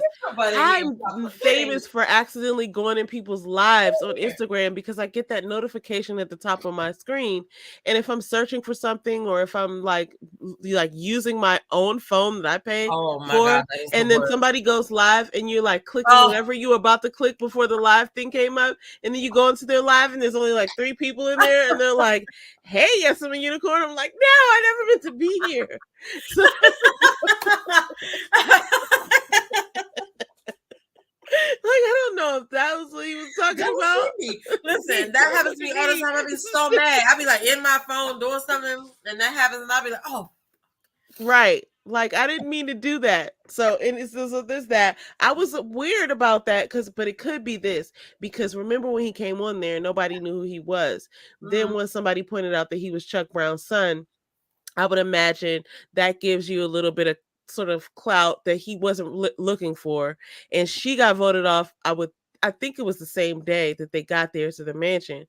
So if she was like, "Oh, I didn't know who he was," and she was trying to like follow him and get with him off of that, then that could have been something that he was just like, "Look, I'm not here for." But I wouldn't go so far as to like call somebody out on stage like that. Like, you be following everything I'm doing. You be liking every post I put up. Yeah. Like, let's back off that. That's not. Yeah. Even if you recognized it, now that is some young boy shit. So now I gotta take back all the ageism stuff, because it's just like, wait a minute. you're watching me watch you, even though I'm not a watcher. It's so funny because it's like, if she were doing that, how would you have the time to notice? Right. You have to be looking to see what I'm doing. Hey, Dina. Right.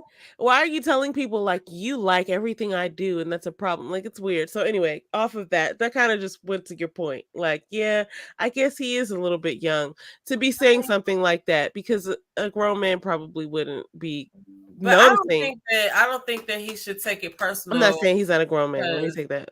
Well, I mean, I understand, I don't think he should take it personally, because like I said, I just like, for my personal, and I'm sure it's other people that do that as well. It's just like, I feel like I'm in this certain part of my life right now, and I'm not messing with your young ass. I ain't got time for no shenanigans. I ain't got time for, you trying to have a baby. I want you to have a baby, but I don't want you to have a baby with me. So, right. You know what I'm saying? So, like, those are the things that you got to be realistic about. Like, yeah, we might be able to have some fun together, but like relationship, it's other things that go into it. So, it's not. But I'm gonna stop calling dudes babies. I'm gonna, because he felt some type of way about it. He was really. He did. He kind of got upset about it. I felt like, but it kind of went into the. I get it. You know what I'm saying? I get it. What's funny?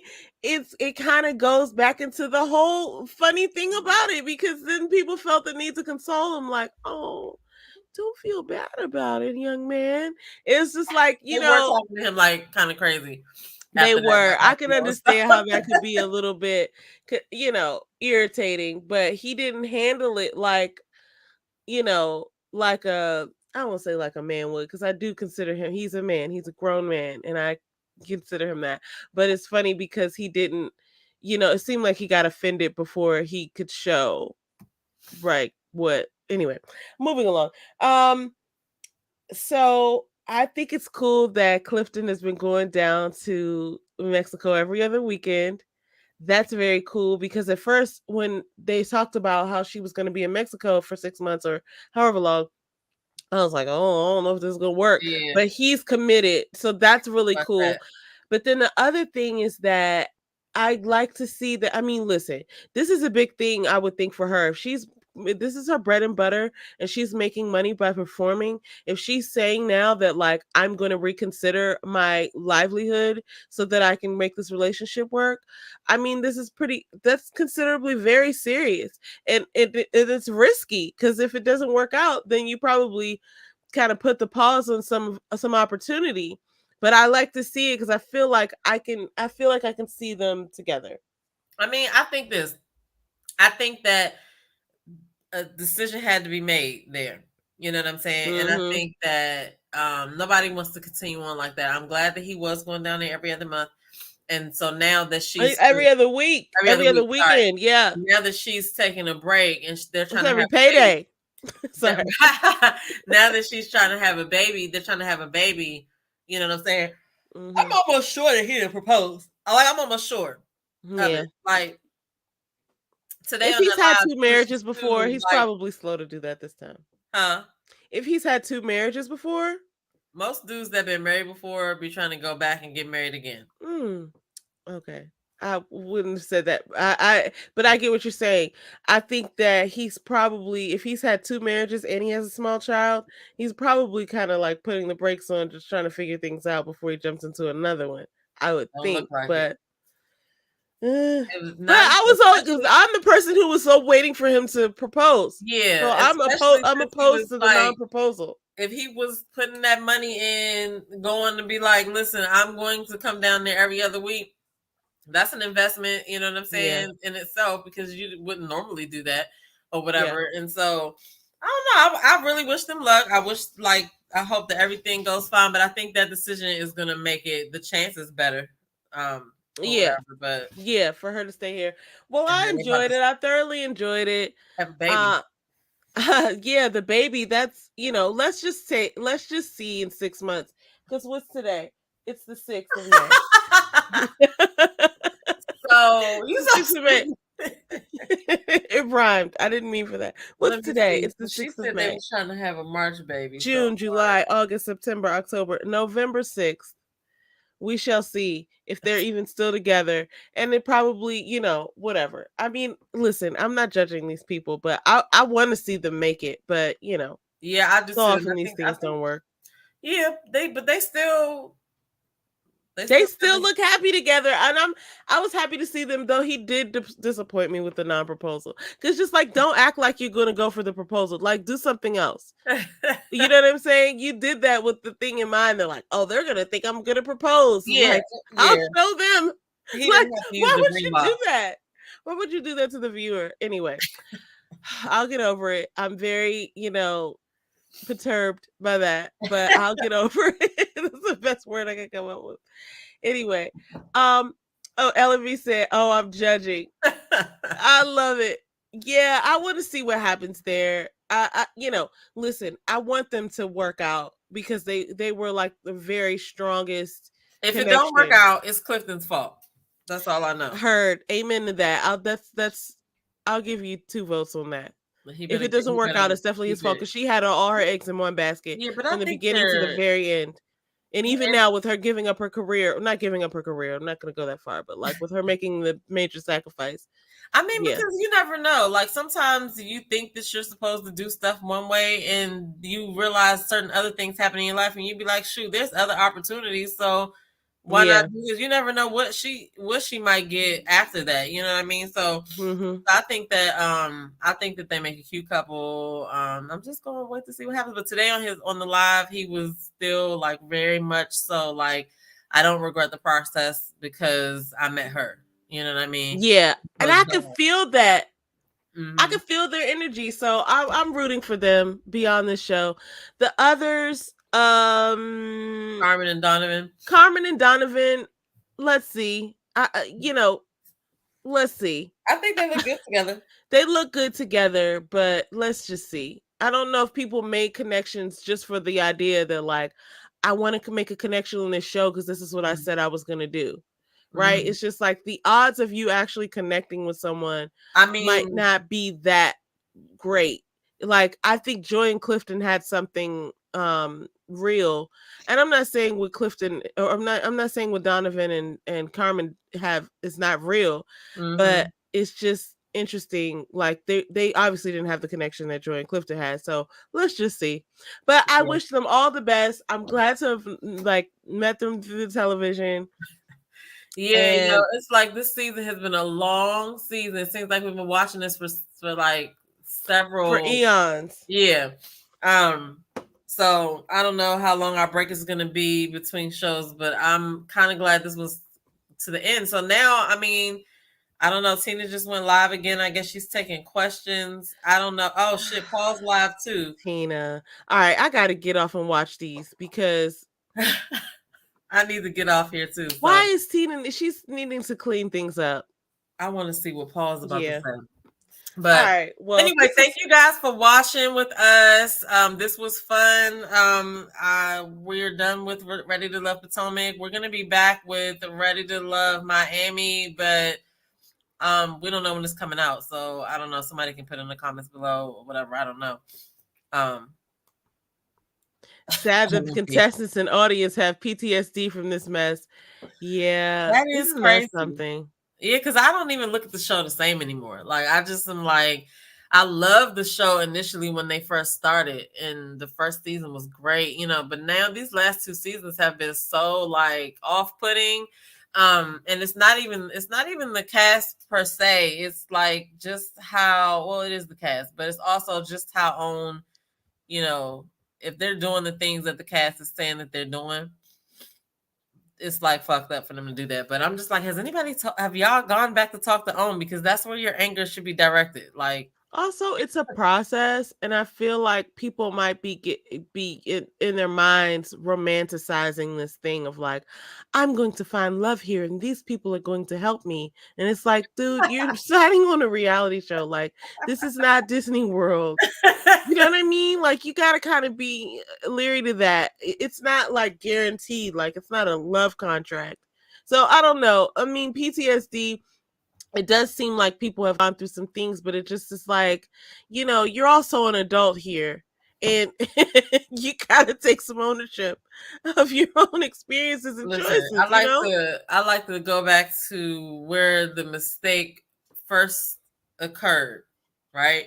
And it's not with the product; it's with me making the decision to make this deal with these people. But now I'm mad at what they've presented on my behalf. But I gave them permission the right to do that. But that's another story. Yeah. Like I understand everybody is people. Everybody is people. What the fuck? Everybody is people. That is a quote. I'm putting that shit on a t-shirt. Everybody is people. I understand that we're all human, right? But like this whole idea that I'm going to watch something on TV and then go and find all of the other information about everybody on the cast is ridiculous. I'm going to see some stuff, but I'm really not going to I'm not going to do that. And I mean, that's my right as a viewer. And so you can't really get mad at me for like making a comment. No, and this is the thing. Maybe they need, instead of like therapy afterwards, they need a pre-course in like a reality show dumbness. Like, no, because the bottom line is the network is setting them up. It's probably telling these people whatever they want to hear and how great it's gonna be and whatever, and they believe. But they bought it. Like, listen, we're all adults here. We live in America, so everything that you buy comes with tax. What'd you say? I said everybody makes mistakes. You know what I'm saying? And yeah, but you gotta, want them to just say, "I made." Everybody doesn't get a participation award. That's what I want them to say. Yeah. Well, we'll see what happens to these folks. I guarantee you they'll be fine. Well, I can't say a guarantee because some people, are having a hard time, but hopefully they'll be fine. And I let me just say this, if I haven't come across this way, I appreciate them giving their time and their person, their likeness. I appreciate them putting time into this because it was very entertaining. And it allows us to like really examine dating in another perspective. So even if it's not a natural state of dating, it's really interesting. See, and that's okay. So that's my other thing. Okay, it is not the natural norm for dating. Like we already said this in the beginning, if you're dating in the real world, your prospects are not going to all be getting together discussing you every week and like getting you involved and stuff like that. But since it is a process where you all are dating other people, then you really can't get mad at other people liking the person that you pick. You can't just go, what I'm saying? I don't know. I just have a funny feeling and about that. And you can't get mad about people sharing the perspectives of their engagements with you. Like, that's the beauty of dating in private is that you can have even embarrassing moments. Or you can, I've had so many things happen to me and, things that I've done and things that I've witnessed that were just wild that I could just walk away from and then tell someone who didn't know that person and live a perfectly good life. And I'm sure those people lived a perfectly good life, right? Mm-hmm. With the idea of whatever crazy they did. But when you can capture the crazy on camera, that's the problem. And then people want to be able to like tell their whole life story. And it's like, no, we didn't sign you up for that. We just wanted what we shot, and we got it. You can't. It's a wrap. You can't go back and have your whole life story told because that's not what you ever signed up for. That's the PTSD thing. No. That's the PTSD thing. But I enjoyed it. I'm so glad. I hope everyone recovers well. And not to make light of it because mental health is a real thing. Because they all are saying I appreciated everybody who came on the show. I wish I would have heard Fernando say something other than a poem. I feel like he was a funny guy, but we never got to see that. But whatever. I'm looking forward to the next thing and hope they're all okay. You are so funny. Yeah, I'm looking forward to the next season. I think that it's a bunch of things that we could talk about from these dating shows, like the scenarios and things that happen and people don't normally talk about. I think that a lot of things happen in these last 2 seasons that could spark a good conversation. So sometimes maybe we should pick out something, something that happened in the episode or something like that. I don't know, but I'm almost scared to watch next season because what is going to happen? Then we had 2 seasons that just had like, physical things go down. Then you got like all the other drama behind the scene. I feel like, I don't know. Yeah, well, the one thing is what we pointed out that's really the overtone is this is such an unnatural dating scenario that things are bound to happen that are, you know, odd. And even if someone were to have some experience that wasn't warranted, like we saw with Shiloh and we saw again with Takia, I feel like, you know, those are situations that I'm sure they felt they were put in, because if they were uncomfortable with the person on a normal date, they would be able to just like end the date, or I guess.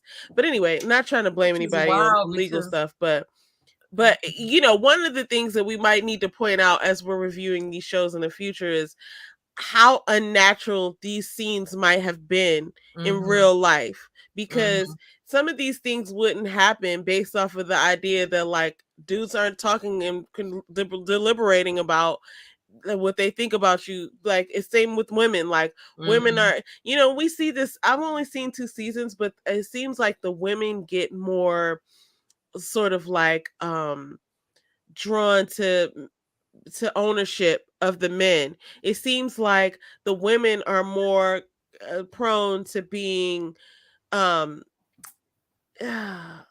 protective, but just kind of like not even catty, like but just marking their territory or making the decision. Territorial. That's the word. I mean, yeah, because the men don't seem to be so territorial. They're like, oh, you got a connection with her too, dog? Yeah.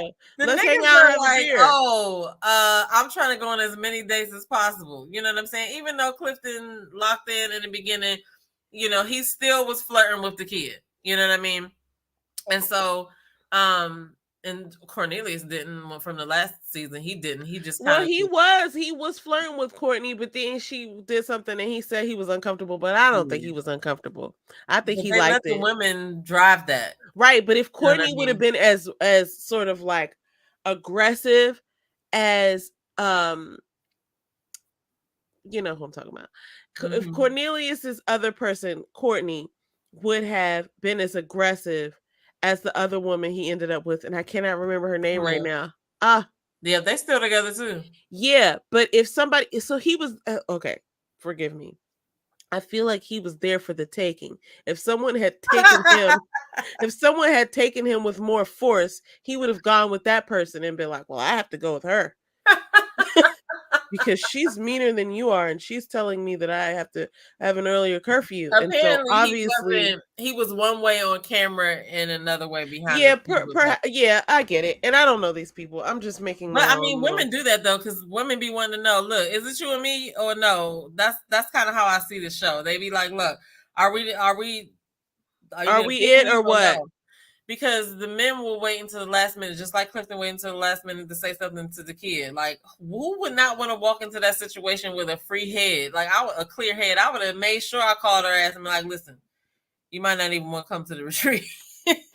I mean, she had other connections. I feel like he thought, going back to that, I feel like he thought he could manage what Paul picked up. But I think that was put together because she was there. Had he called her the night before and was like, hey, me and Joy wearing matching onesies, so no, but I felt like he thought he could manage it. He didn't know how hard Joy was going to go in claiming her territory. But Joy's not so like territorial, but I think she was just like, oh, everybody knows we're together. And she maybe didn't realize some of the conversations he was having with Takia. And he probably was like, I could just get away with not saying anything until she figures it out.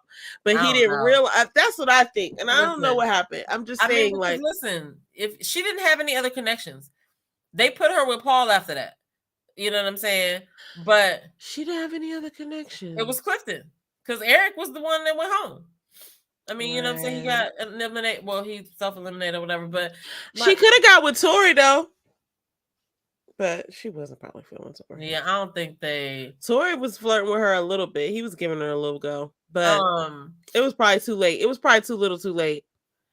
And Cat Daddy Paul just swooped down like, hey, young lady. Because he ain't had no other connections either at that point. Is he like the old guy dancing on the dance floor at the lounge when nobody's dancing? Like, it's too early to dance. Nobody's like tipsy enough yet. It's like 7 o'clock. Okay. All right. But no, like, my point is, you about to go on an overnight trip, right? And the person that you really want is going to be there, and another person is there. Yeah. What part are you thinking to yourself that you're gonna be like, oh, okay, well, it's 9 o'clock now. I'm gonna go off and be over here with this person. Why wouldn't you think if that person is in your space all the time and they're together and everybody's supposed to know? Why would you think that you would be able to even do that? My point is, all right, let's play this out. I'll play this out with you, shall we? Mm-hmm. Because you would think that, oh, well, they'll just figure it out. Like, that was his thing, because it's uncomfortable to tell someone, hey, by the way, remember how I said I really liked you? Well, I don't like you enough like I like her. So you like, would that's uncomfortable to say. So you would just imagine, listen, let me just get in this moment, because I feel I understand. You bullshit, but go ahead. You don't, hey, listen, hi, I'm gonna speak the bullshit. You don't, it's uncomfortable to tell somebody that, like, hey, you're not as good as this other lady over here or this other dude over here. So you're just gonna hope that you don't have to say it. That's the personality, like, flaw or something, to not be, so outright with it. But I think he thought he would be able to manage it and say it whenever, or if she didn't get it. And then he just didn't get the opportunity, because he got there and him and Joy were just so bonded that it was like obvious. And then he still, like, I don't actually, okay, if I'm being real, I don't think he should have actually had to go and say it. It's just like the person, listen, ma'am, your card got declined, right? It's like when you hand someone, let me just have this moment. It's like when you hand someone the check discreetly and you're like, it didn't go through. And you're like, and they're like, what? What do you mean? It didn't go through. It didn't go through. I ran it twice. Run it again. I ran it 3 times, ma'am. It didn't go through. Right? What does that mean? It got declined. And she was waiting for that last, it got declined. Like, you see what's happening here. You know what I'm saying? Like, you didn't come here with him. Like, you see what's happening here. She waited for that. So, listen, I'm not saying it was her fault, but I could see how he thought she'll just figure it out. But see, that's the thing. That's an assumption that this person is going to be. Is he responsible for her doing that? No, but listen, all I'm saying is I like to be free and clear. I don't like to have no confrontation. I don't like to have nobody like sitting there waiting for me to say something, or possibly watching me fucking be with this person, because they don't have nobody else there to be with. So what are they going to be doing while I'm with this person? I would have forethought all of that shit. Like, I'm going to go on this show and I'm trying to chill. I'm not trying to be stressed out. How am I going to be stressed out? I know that this is my connection, and I know I'm not going to be able to get away to spend time with her, because what am I going to say? You know what I'm saying? And Joy probably was like, okay, by this time, I'm expecting you to know exactly what you're going to do, and you're going to make sure you tell everybody, right? Not that she said that, but but she expected it. Like, we all should know. You know what I mean? Yeah. And because this isn't regular dating, if it was regular dating, I don't think he would have had to say shit. But because this is regular dating, and you are here to date multiple connections, you owe it to the connections to at least say, I'm not in this connection no more. I mean, even if you don't feel like you owe it to the person, make it easier for yourself and just be for real about it. Because my point is, like, what did he think she was gonna do? What did he think Joy was I think he thought she was gonna see it. I think he I'm saying clearly he didn't, because when he got there to the thing, he even said he even like hugged her, and they, she was talking about the hugs or whatever, you know what I'm saying, that they were supposed to be getting together. Why would he even promise some shit like that? Maybe he thought she wasn't gonna. I think he thought he could manage the situation.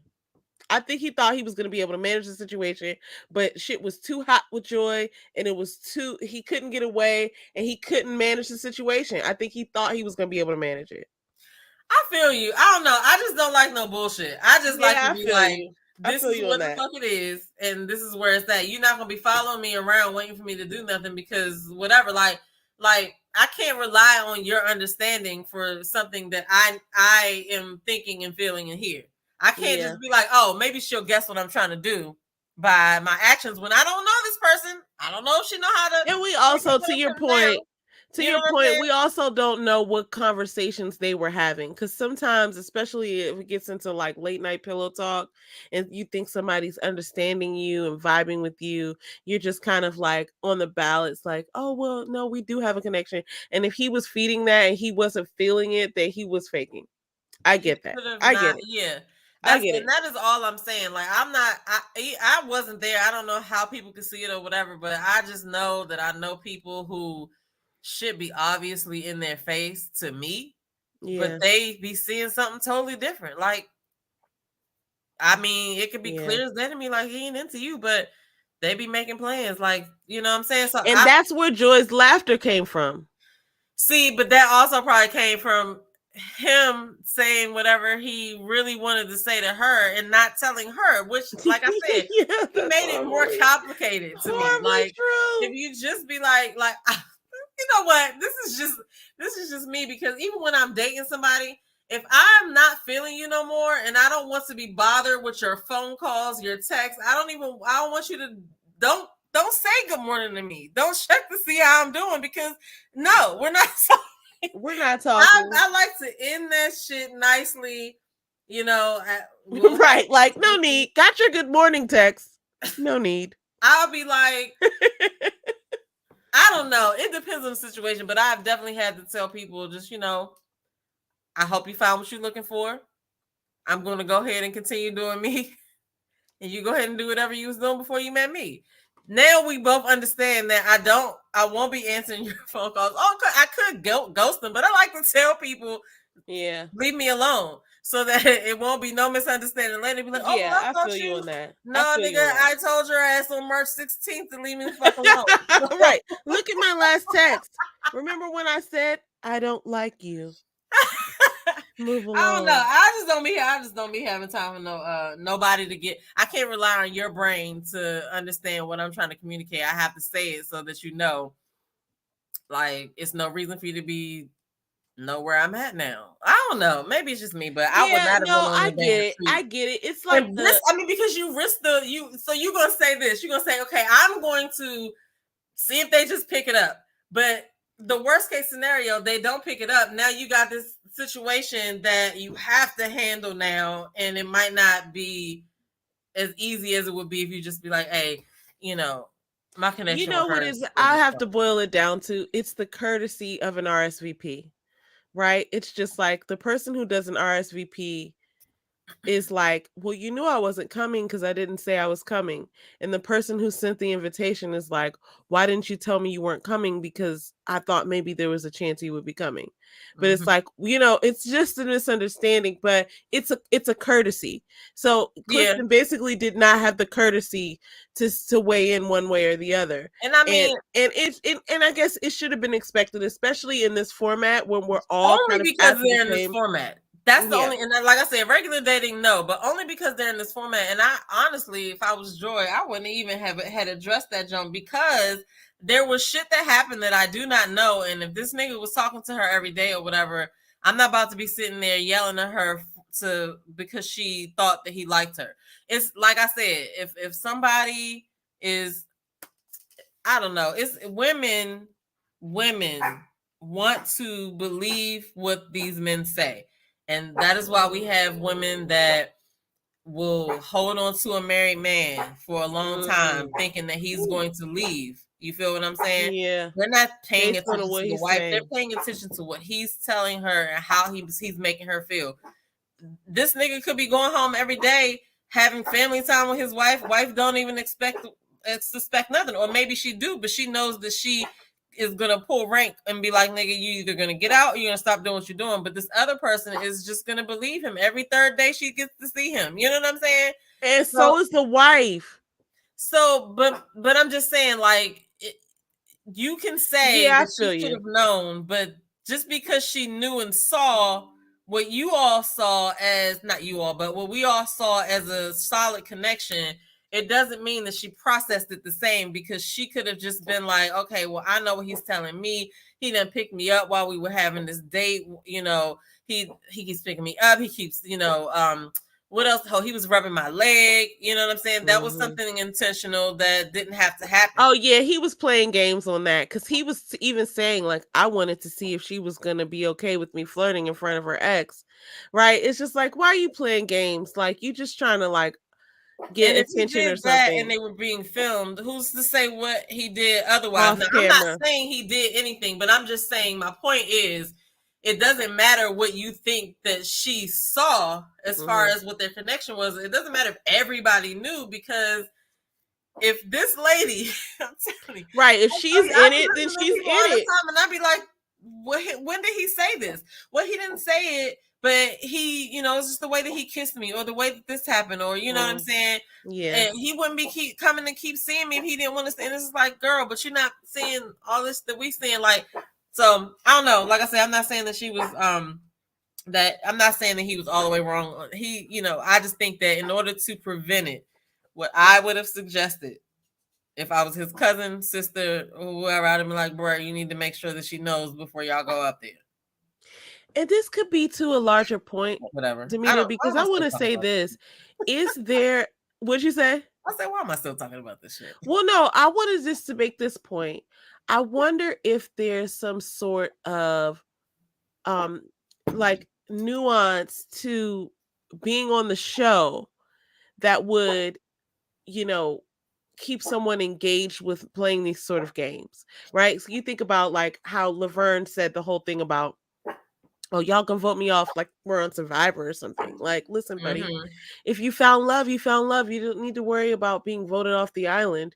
But I wonder if there's some other, and then I even felt some things from last season where I felt like some things were kind of like forced or contrived based on like someone finishing out the show, or even this season where we saw people meet people's parents and friends and they weren't really even connecting like that.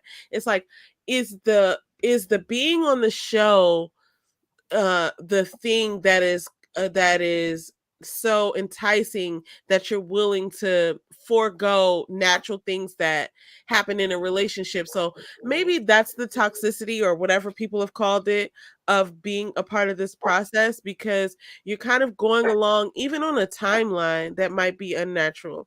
Yeah, so it's like 8 to 10 weeks. Yeah, and it probably is. You know what I mean? Like, so it's like, unnatural. Yeah, ready for love. And then even the whole thing about getting voted off, like, we don't think you're ready for love. That's kind of weird for somebody to come and tell you you're that, especially somebody who, you don't know. You're not ready to love. What? Who are you? I don't even like you. How are you going to tell me that I'm not ready to love? I'm not ready to love you. And maybe this isn't my situation, but maybe there's a part here that, it's just an unnatural thing where it's just kind of like, you can't tell me that I'm not ready to love because I didn't go through this process the way that, you guys set it up. So there's so many conversations to be had. There's so many more. It is. But yeah, anyway, I digress. I mean, I don't have anything against anybody in the cast. Hey, Maud. I love the Maud. Cheers. Maud is in the building. Hey, Maud.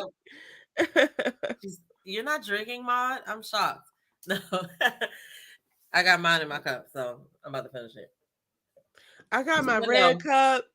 I'm just saying, I like the show, but I feel like these last 2 seasons were kind of off-putting. So I don't know, but I wish the couples luck, and we're gonna keep watching to see how everything turns out. So, what Block he say? Queen. I don't even know.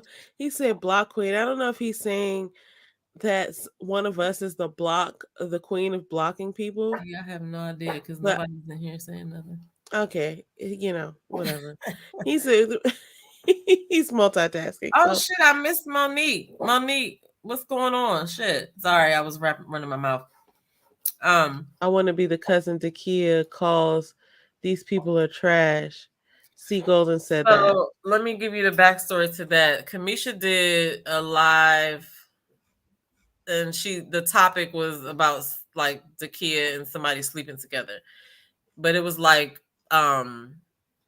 allegedly, you know what I mean? And like there was some punctuation missing, I guess, and the way that it read differently, and so she felt disrespected, and so she commented on Kamisha's video.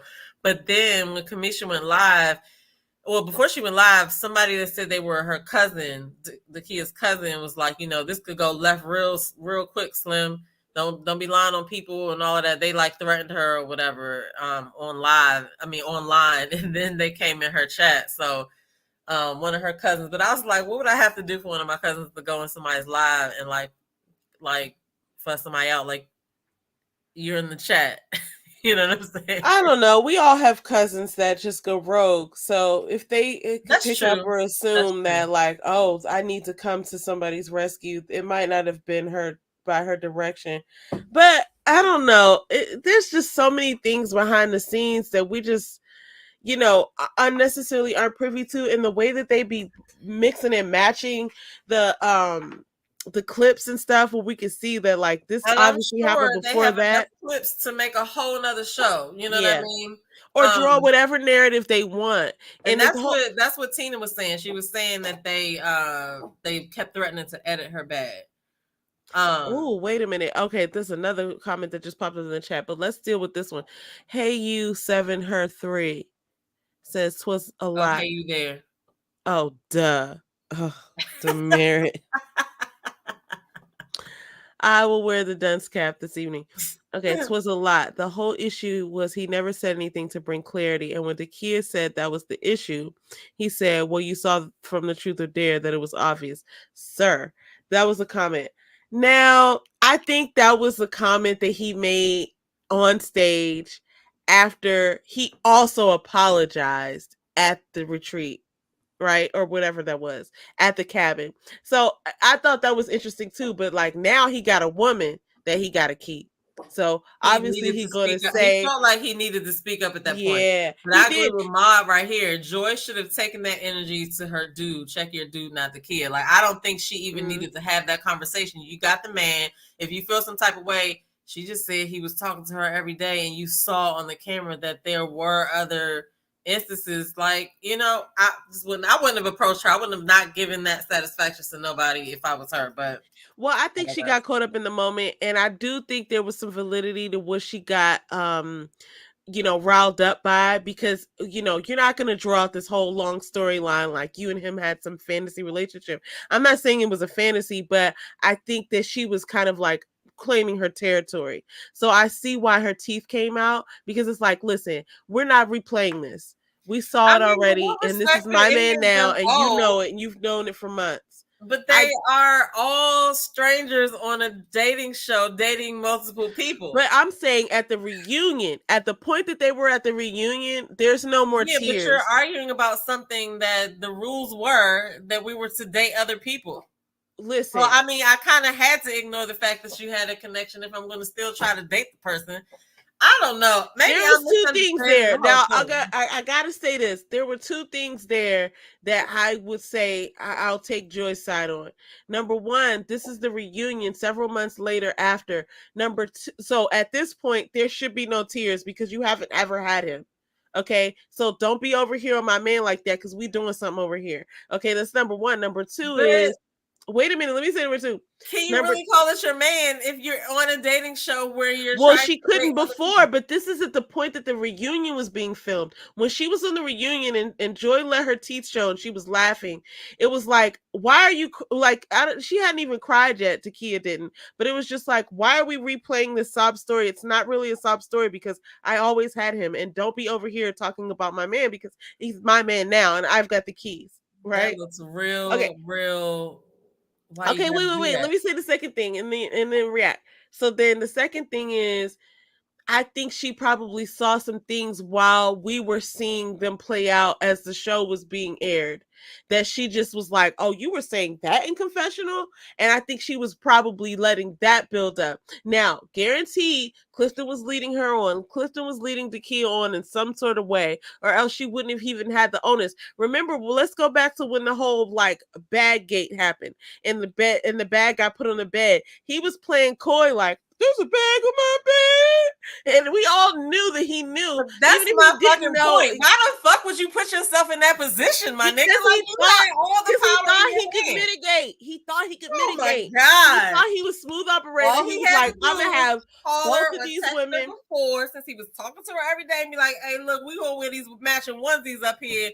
And I don't want you to see that shit if you don't want to see it. But just know that if you come, I'm gonna be over there with her. Like, he didn't even have to say it like that, but I just feel like he set his own self up. I think he didn't think he had to do that. There's a bag on my bed. I think he didn't think he had to do that. All right, let me give you another example. Me, let me give you another analogy. Ridiculous to me. This Like, you're is going to be so stupid analogy, right? This is going to be such a dumb analogy, but I have to say it. And they had a conversation. Thank you. Anyway, listen, this is going to be such a dumb analogy, but I hope people can pick this up with me. You know how sometimes when you're going to be 15 minutes late, right? But you're going to risk, like, should I call and alert someone to the fact that I'm only going to be 15 minutes or less late? Or should I just wing it and see if anyone notices? Because there is the possibility that no one's going to even notice that I was late.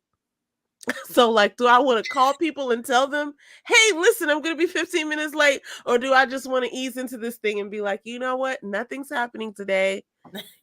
and nobody's going to be looking for me till around, 8:30, 9:30 anyway. So I'm just not going to say shit. I think that's the type of situation that he was coming into. I think he was like, okay, this isn't that big a deal. Nobody's going to say anything. I'm going to get away with this. I don't have to be uncomfortable. I don't have to make myself uncomfortable. Who are you saying is thinking this? I think that Clifton was thinking like he was going to be able to mitigate the situation, that it wasn't going to get that big. Little did he know that Joy already had her claws in him, and she was claiming him. And now she wasn't even so like rah-rah to the point where it's like, like the other lady last season who was like, that's my man. Don't mess with my man. Right? She wasn't singing that song. She was just chilling. She was over there on the couch like laughing, but she had that bed on the bag. Okay, or she had that bag on the bed. I'm sorry, I said that wrong. But she had that bag on the bed. She was so comfortable with that because she knew what she was, what she was expecting. But I think that Clifton didn't think that it was going to be Baggate like that. I think he thought, oh yeah, I know I have it. Go ahead. Go ahead. No. No, don't apologize. It's not even about Baggate. It's the fact that, my nigga, you about to go on an overnight trip with two connections that want to spend time with you, and one of those connections doesn't have another connection there because she didn't have that Paul connection initially. So you're going to go and put yourself in a situation to see, I'm just going to see what happens, knowing that every time you get around Joy, you're trying to be with her, trying to be with her. Why wouldn't you just want to make it comfortable for yourself to just be like, you know what, let me just set the record straight. I'd rather tell you the real right now. Feelings going to be hurt or whatever, but the worst case scenario is what happened on camera for everybody to film. Like, do I want to have to potentially embarrass this person by telling them something? Or do I want to take control of it and be like, look, I like you, but I don't know, man. Men and women think different. So I just don't think he ever thought he had to deal with it. I just want everybody to be comfortable. I don't want no fights. I don't want nobody's feelings to get hurt. I don't want it to be like that. So I'm going to be, like I said, if I'm in a situation where it's two people that like me, I'm going to make sure I let the one who I know don't got it, what I'm looking for, or the one that I know is under the other. I'm just going to let somebody know not to come over here and try to, I don't know. Yeah, I get what you're saying. And it's because I know how you operate. And you're just like very, straight to the point. I don't think he operates like that necessarily, right? He's probably just like, let me see, not what I can get away with, but like, he doesn't want to make himself. I think sometimes people can be made uncomfortable. Like maybe he was uncomfortable with saying that, right? Where you're not uncomfortable saying that because it is what it is. And you're just going to be like, look, you're my dude number 2. Should I happen to look over your way? I'll say, hey, right? But some people are uncomfortable doing that. And I feel like he thought that he was never going to be in that situation. Or maybe if he considered that he was going to be in that situation, he thought he would be able to mitigate it. And he wasn't. And that's what happened before us. Like I said, I personally just would not have said anything at that point because it's like everybody's going to tell their truth, tell their story, however they perceive the situation. Me trying to tell her to let it go and move on is like a moot point because she said she had a boyfriend and she's just recounting the situation. So whether she misunderstood the connection or whatever, the point remains is that you wasn't with them all the time, just like they wasn't with you all the time. You know what I mean? So it was like you look kind of like out of place with all how raw she wasn't giving her that same energy. So it was just kind of like, what am I doing here? Like, I would have just sat there, answered my questions, said whatever else I had to say, and been sitting by Clifton. And, I don't know. Maybe it's just me. Well, that was her opportunity to say how she felt. And I feel like I said, my point number 2 was that I think there were some things that she saw. Wait, also, why do we have to say expectations so low? Dude, if you're on a knee for a key for what you gonna do with the ring? That's what I said too. But I think this was Joy's opportunity to address some things that she was irritated with. So she was irritated. Joy was irritated, and this was her opportunity to sound off so she wouldn't have to go home and be like, I hate it when she said this. This was her opportunity to address some of the things that she was just witnessing by watching the show while we were watching the show. And so she had to sound off, and I get that, and that is her man, and she doesn't have to be like the classiest Oprah-esque person, right? She's just gonna be herself, and she's just gonna be like, done with the tears. This is my man. You knew it from the beginning, and why are we playing these games? I kind of understood. Crazy I wouldn't have, though, because Faith, we're all in a competition dating multiple people. Like, am I lunching right now? Like, why are you expecting this strange person that you don't know that's competing for this, that's trying to date the same men that you're dating, to give you the courtesy of backing up off a connection when I don't know you and we're here to date multiple people? That's all I'm saying. Like, it's not like we're out here dating and this your friend and she knows that you met this man and you like this man and whatever. This is not that. So that's why I was just like, I don't know. Are you talking about the reaction she had on the reunion?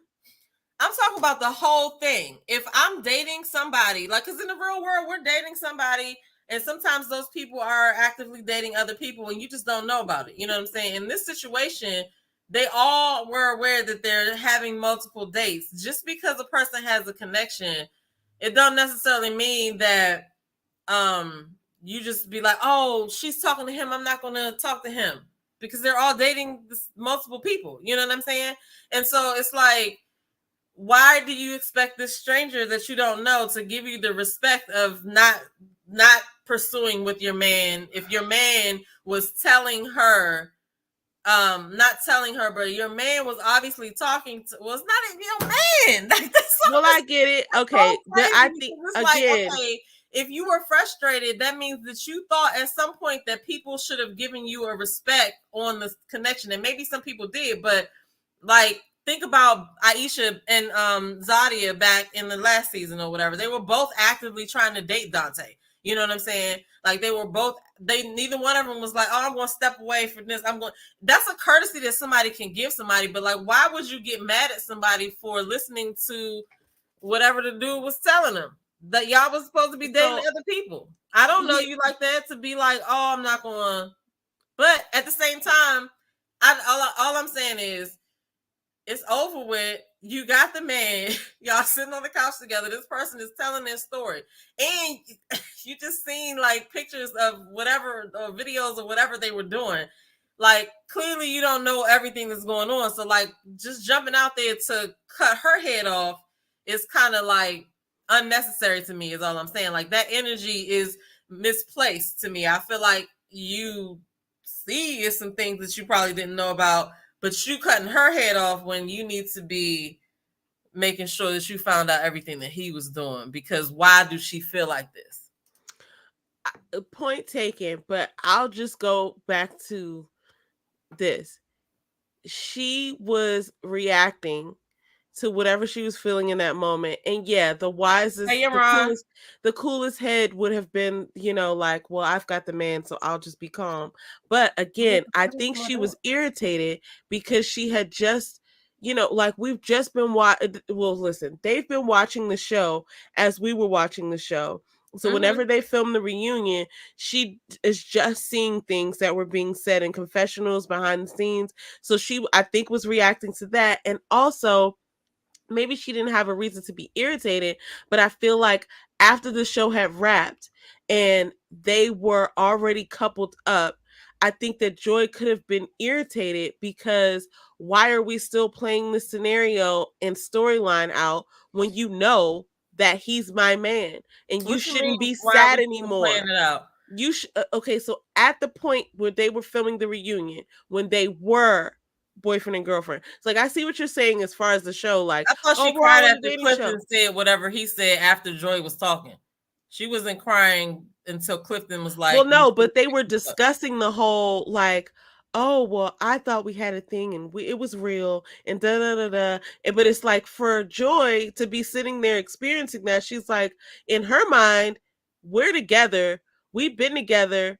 Like, why are we even talking about this? So I think because that's why they were recounting everybody's situation on the thing. They went back to everybody. This is what happened with this person. So I think she was the reason I think she was irritated, whether it was right or wrong, was because at that point you saw everything that happened. He picked me way before, and he told you eventually, but you should have known, and now we're together, so why are we talking about this? I think that's where her irritation came from. I'm not saying it was right or wrong. I'm just saying that like she did know that. So Joy also knew that him and Dakia had a little something, but she wasn't concerned about that. So I don't know. I just feel like I understand why she was irritated at the reunion.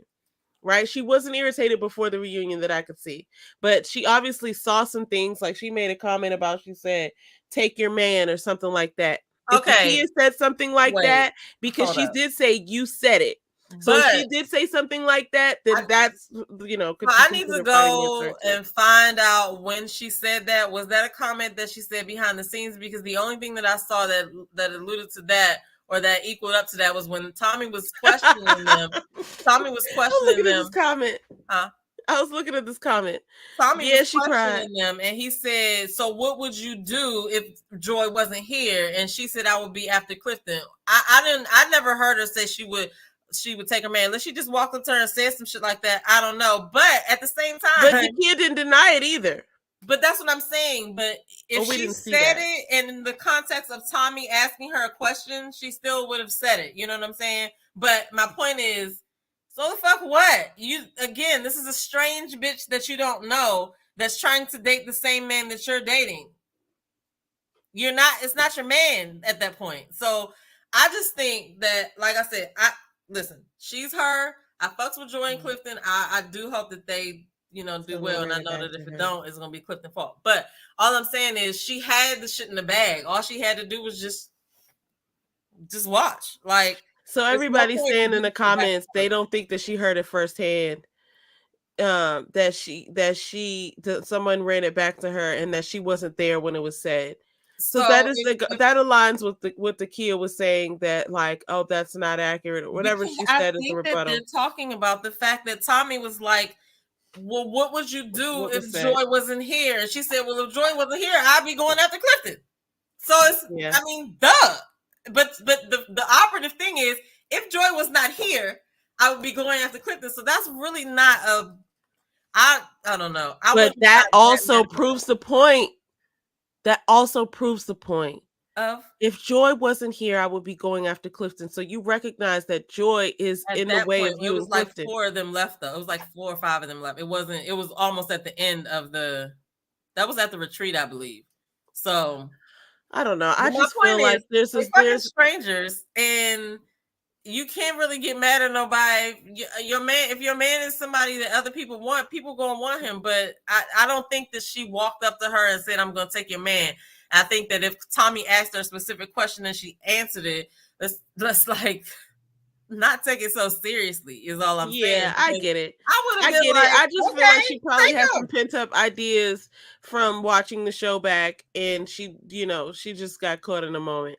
But it happens. I hope they make it after she did all that. See, but that's what I'm saying. Because now all that's on film, and it all boils back to, you really don't know what he told her as to why she believed that they still had some type of connection, and that she was going to still get some kind of something. I don't know. I'm just playing devil's advocate here, because we don't know everything that happened.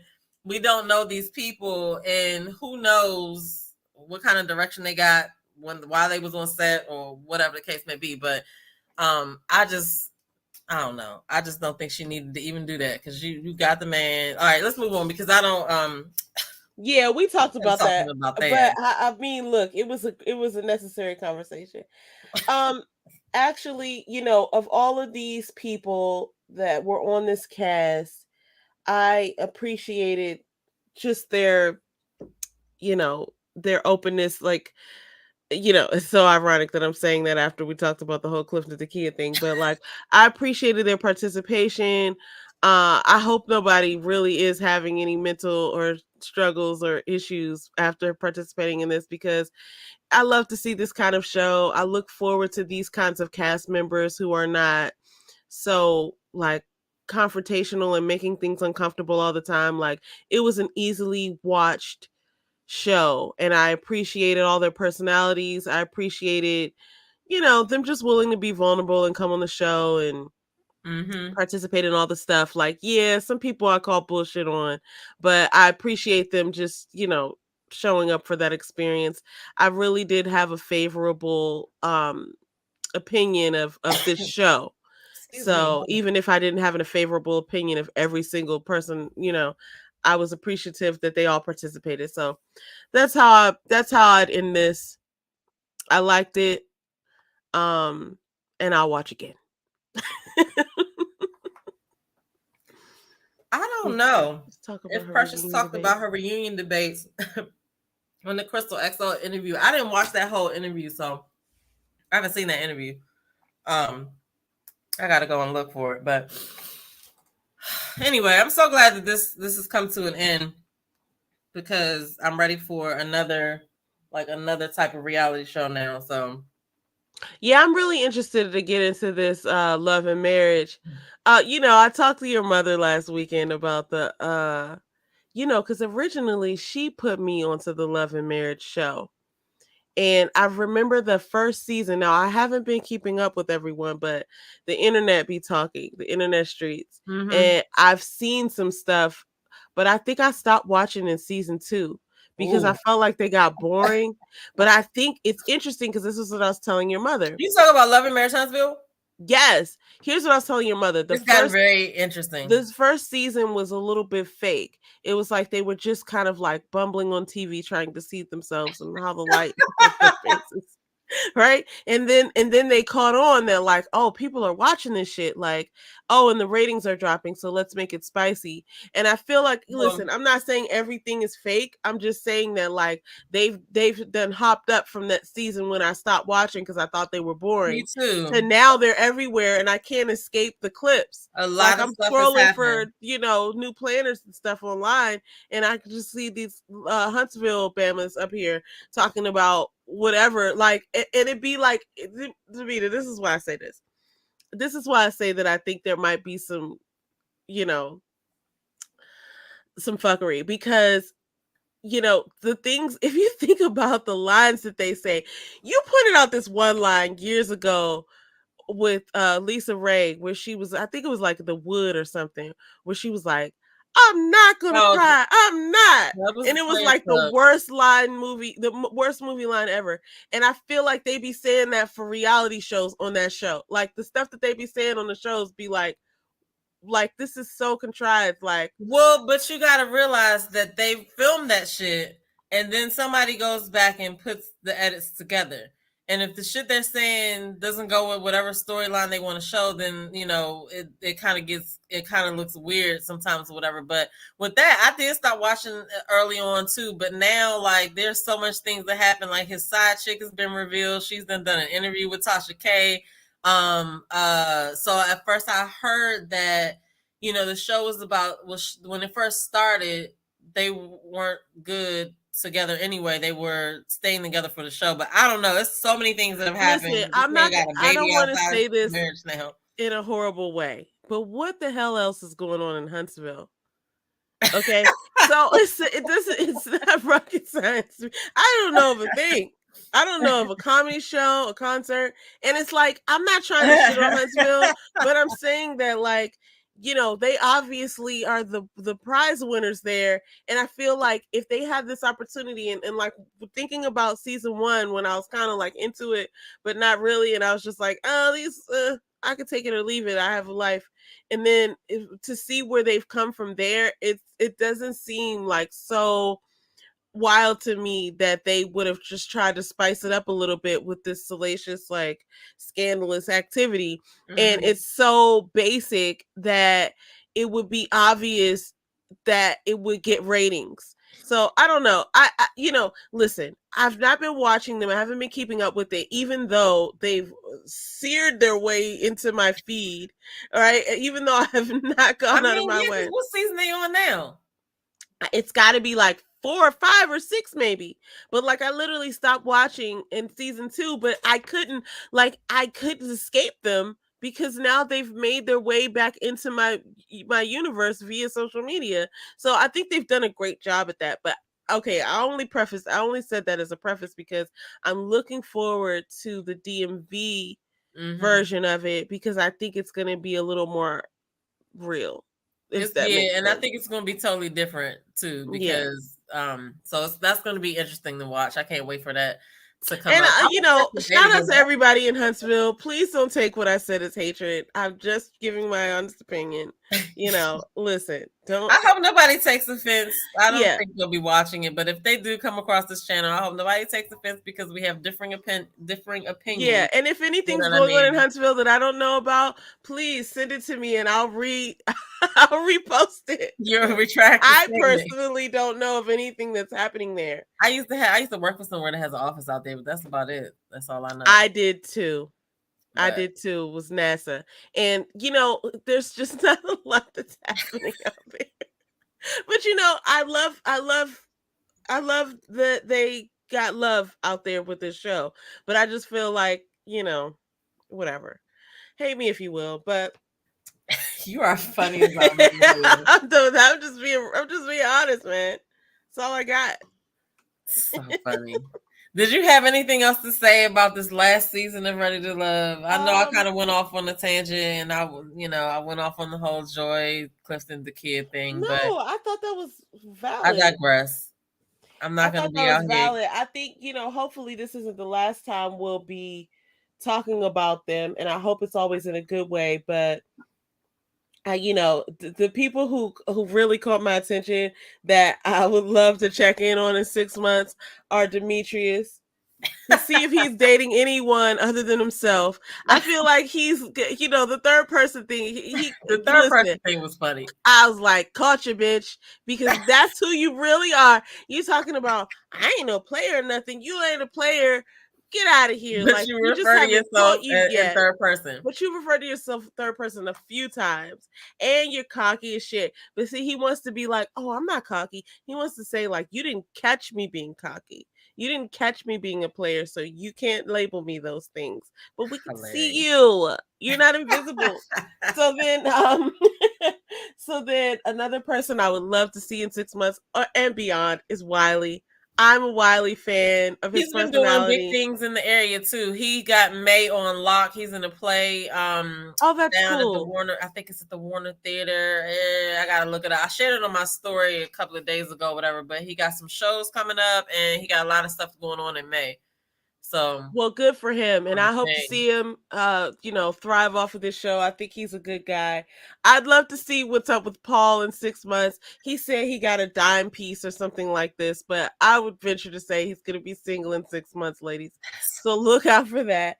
And then, I actually think that Dakia probably, I'm not trying to say anything bad about Paul, but I actually think Dakia is probably one of those people who had several eligible men in her circle who didn't know how to approach her until she put herself out there on this show.